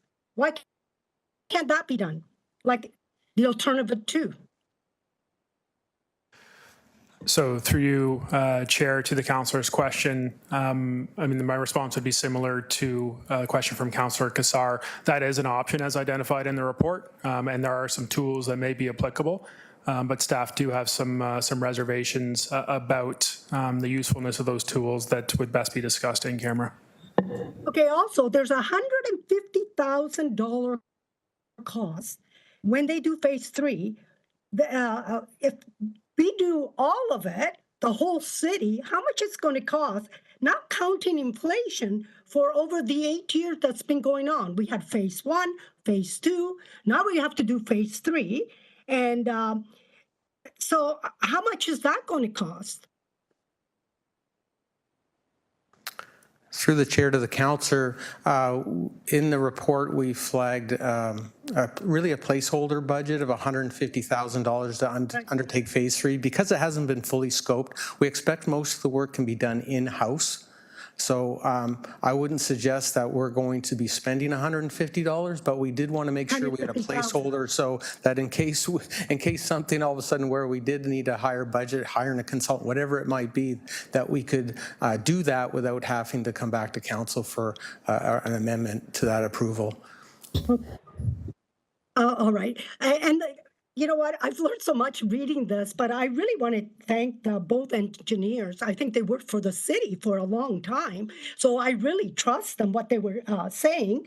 Currently, under the ER zone, 35% lot coverage is permitted. Explain the impact if someone builds a width on one lot versus the 2 lots within the 735%. So if there are 2 lots in the same, what's the difference? Through the chair, I'll attempt to answer that. The 35% lot coverage in the zoning applies to all the lots. So with an existing lot, which are typically larger in the ER zone, achieving 35% lot coverage could almost be a challenge because the properties are so big, so you can imagine all of a sudden you'd need a 10,000 square foot house, which not many people are building, but that doesn't change the fact that people do build bigger houses and they have a lot of increased impervious areas as a result of decks and all sorts of things. When you sever a large lot into 2, the 35% still applies. However, now over a smaller lot coverage or a smaller lot, there's a greater chance that the 35% lot coverage would be achieved with a typical build of a new house on a property that size. I hope that answered your question. No, I really don't understand that. I'm just basically asking, under the current zoning, they are allowed to go for 35%. What makes the difference if the plot is split in two? I don't understand with this water flooding. But anyways, the next question I want to ask is this: we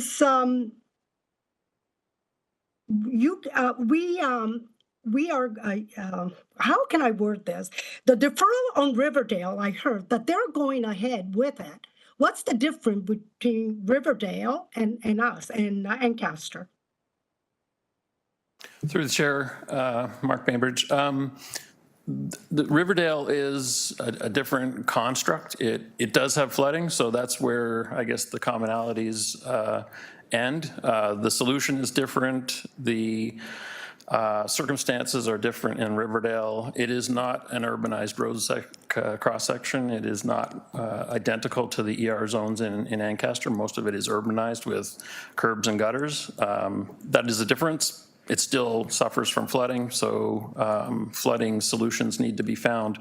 And we identified that there's a lot of downspouts that are connected with lots of roof runoff that is overwhelming that system. In Ancaster, we are looking at a rural cross-section that does have flooding as well, and the conclusions from the consultants that studied that area came up with a different solution. So that's what I don't understand. Why there is no deferral on Riverdale, and yes, you want us to referral for Ancaster. Like, there's the same. They have flooding, and yet there's no deferral. So I know they're different, but they're going ahead. So in my opinion, and as I read the report, as I listened to the delegate who's so knowledgeable, I think the alternative is and that's the alternative, to lift the deferral of the Severn with interim condition. And while we explore phase 3. So that's my opinion on it, but it's not, I know Councillor Kassar, that's his ward, and he'll probably know a little bit more about it, and we'll go on from there. So thank you. Thank you, Councillor Pauls. Next on our list is Councillor Maureen Wilson, and then for a second time, Councillor Danko. Thank you, Chair. Been trying to listen with intention, and I think I'm just trying to better understand this anomaly, and I'm trying to better understand the opportunity that affords us, even in a post-Bill 23 world, of the existing planning tools. And I think I'm going to have to wait for the closed session to see if I can better understand that, and if it's not appropriate to have that counsel then, I will certainly revisit it coming out. Thank you. So thanks, Councillor Maureen Wilson. We can come back to you in open session again if needed. Councillor Danko, for a second time, I hear you want to go before we go into closed. Thank you. Just one follow-up question that I think is an open session discussion. So back in the summer of 2022, when we passed the expanded permitted uses in low-density residential zones, I believe that's making as of right 4 units per property, secondary dwelling units. That's the citywide policy that enabled that. That was contingent on the amending motion that upon completion of the detailed drainage assessment study of all existing residential neighborhoods in Ancaster, phase 2 study. So is that work then complete? And as of right now, we will be incorporating all of Ancaster into those expanded permitted uses in low density residential zones. Through the chair, Shannon Mackay, Manager of Zoning and Committee of Adjustment. We've been working together with Hamilton Water and Growth Management through the development of this report. And yes, it is the intent as a result of the recommendation E included in this report here today that just as early as Friday, we'll be coming forward with recommendations to include the lands currently zoned ER in the Ancaster zoning bylaw into that kind of grander low-density residential zone project. Thank you. So that's good to clarify. So then the only outstanding anomaly is still the severance applications and the restrictions on those. Through the chair, as it relates to zoning, yes, the severance is what remains. Okay, thank you. Thank you, Councillor Dingle. We are at the end of our speakers list right now. We've heard signal from at least one councillor that there would be some benefit in asking some questions in closed. So I think it's time to do that. So moved by Councillor Kassar, seconded by Councillor Danko. And apologies, clerk, I think you sent me nice language, but that we move into closed session. And let me pull up that language. We are deferring the approval of this report until after closed session. That we defer the approval, the consideration of this report until after closed session. And that was moved by Councillor Kassar and seconded by Councillor Danko.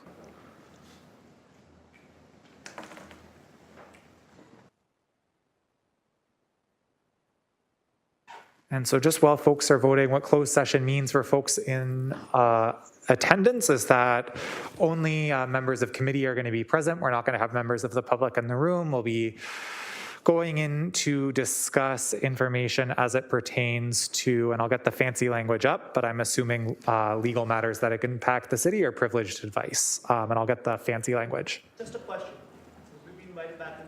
When we go back into open session, the screen in front, if you're sitting out here, will reopen. You'll see the fog come off, the doors will open again, and those will signify that we're back in open session. And that vote carried. I just have to... Oh, we're going to do the motions first. Thank you, clerk. Really appreciate that. Thank you for the roadmap there. So we're going to go and we have 2, maybe 3 motions, and then we're going to go into closed session. Thank you, everyone. So first up for motions is Councillor Nan on 12.1, road resurfacing on Dunsmuir Road and Balsam Avenue South, Ward 3. Councillor Nan, are you able to please introduce your motion and your seconder? Thank you, Chair. It's moved by myself and seconded by Ward 4 Councillor Tammy Huang. Road resurfacing on Dunsmuir Road and Balsam Avenue South, whereas adjacent roads in the Stipley neighborhood were resurfaced in 2017 to extend roadway surface quality and life cycle, and whereas Dunsmuir Road from Prospect Street to Gage Avenue and Balsam Avenue from Main Street to Cannon Street in Ward 3 were not included in the works in 2017 and are in need of road resurfacing to extend the life of the roadway and therefore improve service levels and reduced maintenance costs. And whereas a portion of these roadways are designated as bike boulevard and the condition of the roadway currently poses a challenge for safe cycling surface, therefore be it resolved that the Transportation Division resurface Dunsmuir Road from Prospect Street to Gage Avenue and Balsam Avenue from Main Street to Cannon Street, including associated concrete works. B, that all costs associated with the road rehabilitation scope of work be funded from the Ward 3 minor maintenance account 4031911603 at the tune of $369,000, with the construction anticipated to be completed in 2024. And C, the mayor and city clerk be authorized and directed to execute any required agreements and ancillary documents with such terms and conditions that are satisfactory to the city solicitor. Thank you. Thank you, Councillor Nan. That was moved by yourself, second by Councillor Wang. Not seeing any discussion on that motion as of now, so we can move to the vote.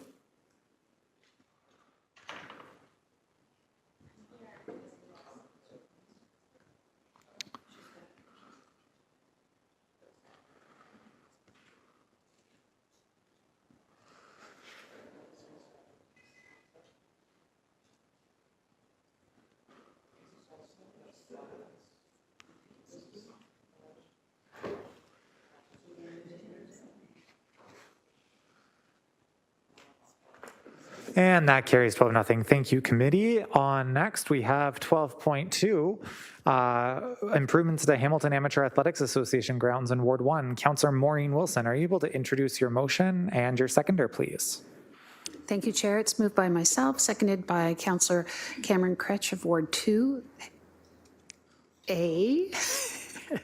that the improvements associated with low-impact development, community space, elementary-aged active spaces, and high school-aged to senior spaces be financially supported through the Ward 1 Capital Reinvestment Reserve, not to exceed $1.6 million in the support of the delivery of the Hamilton Amateur Athletics Association Grounds Renewal Plan, and be transferred to the ISIP CCR HAAA Park Redevelopment Project 4402056926, and B, that the General Manager of Public Works be authorized and directed to approve and execute any and all required agreements and ancillary documents in a form satisfactory to the City Solicitor related to the implementation of the HAAA Grounds Renewal Plan located at 250 Charlton Avenue.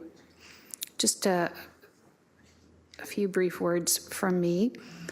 I wanted to formally take this opportunity to thank community members in and around this community park who, when we were designing the consultation and outreach, were very explicit in directing me to ensure that our net of consultation was cast broad enough to include members living in Ward 2. Particularly members in Ward 2 who are living in multi-residential buildings. And as you know, Chair, citizens don't recognize political boundaries. They recognize a much-needed green space, and unfortunately, there's a paucity of it in Ward 2. Through their consultation, they also acknowledge that we do a great job in our public space design and investment, but some of the folks that may be overlooked in that work are teenagers and sometimes seniors. They need places in which to hang out and be active, and that's what this plan and this investment is trying to do, along with, it is a clay base, and trying to include some low-impact development pieces to attend to long-standing drainage issues that we've had in space in that place. So thank you. Thank you, Councillor Maureen Wilson. Also on this motion, I see Councillor Critch. Yeah, just very briefly, want to thank Councillor Maureen Wilson. This is a heavily used park by Ward 2 residents, just across Queen Street. Lots of people use it. It's used by people running on the track. And frankly, as a walk-through space to get from one part of the city to the other, right? People are always walking along that path to go through to Locke Street from Queen Street. So these improvements are very necessary, especially drainage issues. There's a lot of weird lakes that form here and other kinds of water bodies that form in this park over the course of a year. And Councillor Maureen Wilson did an excellent job trying to activate the space along with staff for years and years in terms of public art projects to make it the best it can be. We're at the point now where it frankly just needs to have an infusion of capital to make the park successful. I know that one thing I've been kind of wanting to learn more about is how we can work with permeable structures more with respect to asphalt, for instance, right? Being a primary thing we use to pave to make things more accessible. So I know that based on the timeline, based on the fact it's a running track and a bunch of other things, that asphalt's going to have the way we go with this project, and I accept that and happy to second the motion. But I'll bring forward a motion at a future date to talk about looking into more eco-friendly, economic drainage options, because I think that there's a lot of challenges with asphalt that limit our ability to meet our climate change goals and continue to increase stormwater runoff. So thanks, great motion, happy to support it. Thank you, and that looks like it concludes our speakers list on this item. Was that seconded by yourself, Councillor Cretch? So that was moved by Councillor Maureen Wilson, seconded by Councillor Cretch. Not seeing any more conversation or debate, let's call that vote.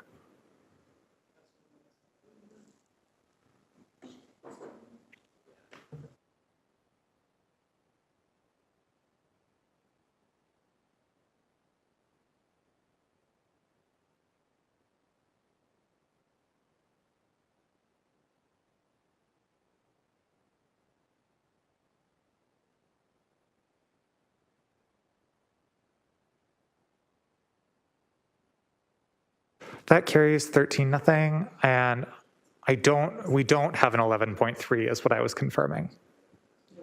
We don't have an 11.3. Thank you. Okay. So that takes us back. I'm going to go back to Councillor Kassar and Councillor Danko, I think. We're business list. No one's, sorry everyone, there's no efficiencies here. Could I get a mover and a seconder to do the amendments to the outstanding business list? It's acknowledging that we've received the two-way main update earlier today. Thank you, Councillor Kassar. Councillor Wang. Move, seconded, not seeing any discussion.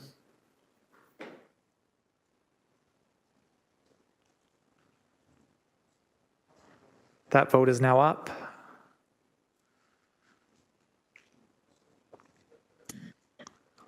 I'm okay. I'm not getting the vote in. Thank you, Councillor Pauls. We see that thumb. And that carries 14-0. Thank you, everyone. I'm gonna pause for a second. Now, I think we're ready to go into closed session. That was moved by Councillor Kassar and seconded by Councillor Danko to move into closed session respecting item 15.1 pursuant to section 9.3 subsections E and F of the procedural bylaw 21021 as amended and section 2392 subsections E and F of the Ontario Municipal Act 2001 as amended, as the subject pertains to litigation or potential litigation, including matters before administrative tribunals affecting the city or local board, and the advice that is subject to solicitor-client privilege, including communications necessary for that purpose. Will require an electronic vote.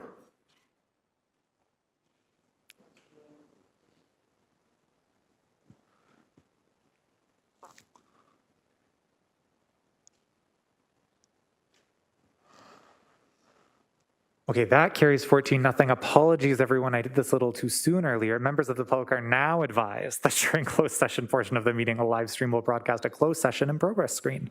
The broadcast will resume when closed session portion of the meeting is complete. As we are now moving into closed session, I would ask all members of the public, delegates, and external participants to please now exit the WebEx meeting and the room. As well as any staff not directly related to the in-camera items are now also asked to please leave council chambers in the WebEx meeting. Also remind members of council that as per section 8.7 of the procedural bylaw, the use of personal electronic devices during closed session meetings is strictly prohibited. However, the use of city electronic devices during closed meetings are limited to text communications only, with the city's electronic devices not being used as a telephone, recording device, or camera. Staff from the office of the city clerk are exempted from subsection 8.7c when using electronic devices for record-keeping purposes.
Hello and welcome back. We're just resuming our stream. This is the Public Works Committee of February 20th, 2024. We went into closed session to discuss one of the items on our agenda, and we've just come back out. As we're coming out of closed session, I'm going to turn to Councillor Kassar and Councillor Kretsch for a motion. Yeah, thank you, Chair Wilson. Just would like to move to defer recommendation C to the March 18th Public Works meeting. Perfect. So there's a motion moved by Councillor Kassar, confirming Councillor Kretsch, you're okay to second that? Yep. That we approve parts of the report today and then refer recommendation C. Through the clerks, we're okay to do that as one vote, or do we need to do an approval for some of the clauses and then a deferral? No, we can do it all in one. Thank you. Great answer. Then I think that's been moved. It's been seconded, not anticipating any discussion nor seeing any. We can move forward with that motion. And again, so that motion, just for anyone listening online, or that's because it won't necessarily be right there in front of you, is there's a motion to approve recommendations A, B, D, and E within the report as presented, and to defer consideration of recommendation C to the next Public Works Committee on March 18th, 2024, with a further report back from staff based on direction provided within closed session. So that's what's happening. It's been moved. It's been seconded. We can have that motion. We can have that vote.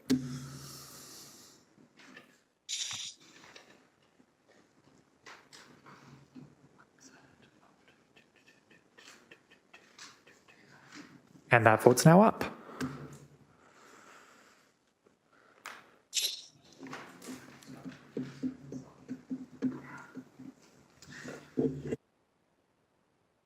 And that carries 13-0. Thank you, everyone. Moving on to general information and other business. Do we have any general information or other business today? And not seeing any, then we are moving on to the last item on our agenda today, and that is adjournment. Moved by Councillor Taddison, seconded by Councillor Spadafora, that we adjourn. And that vote is coming up shortly.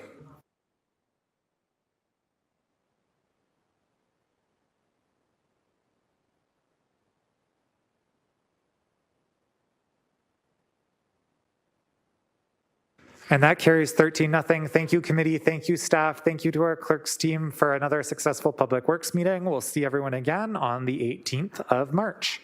Have a good one.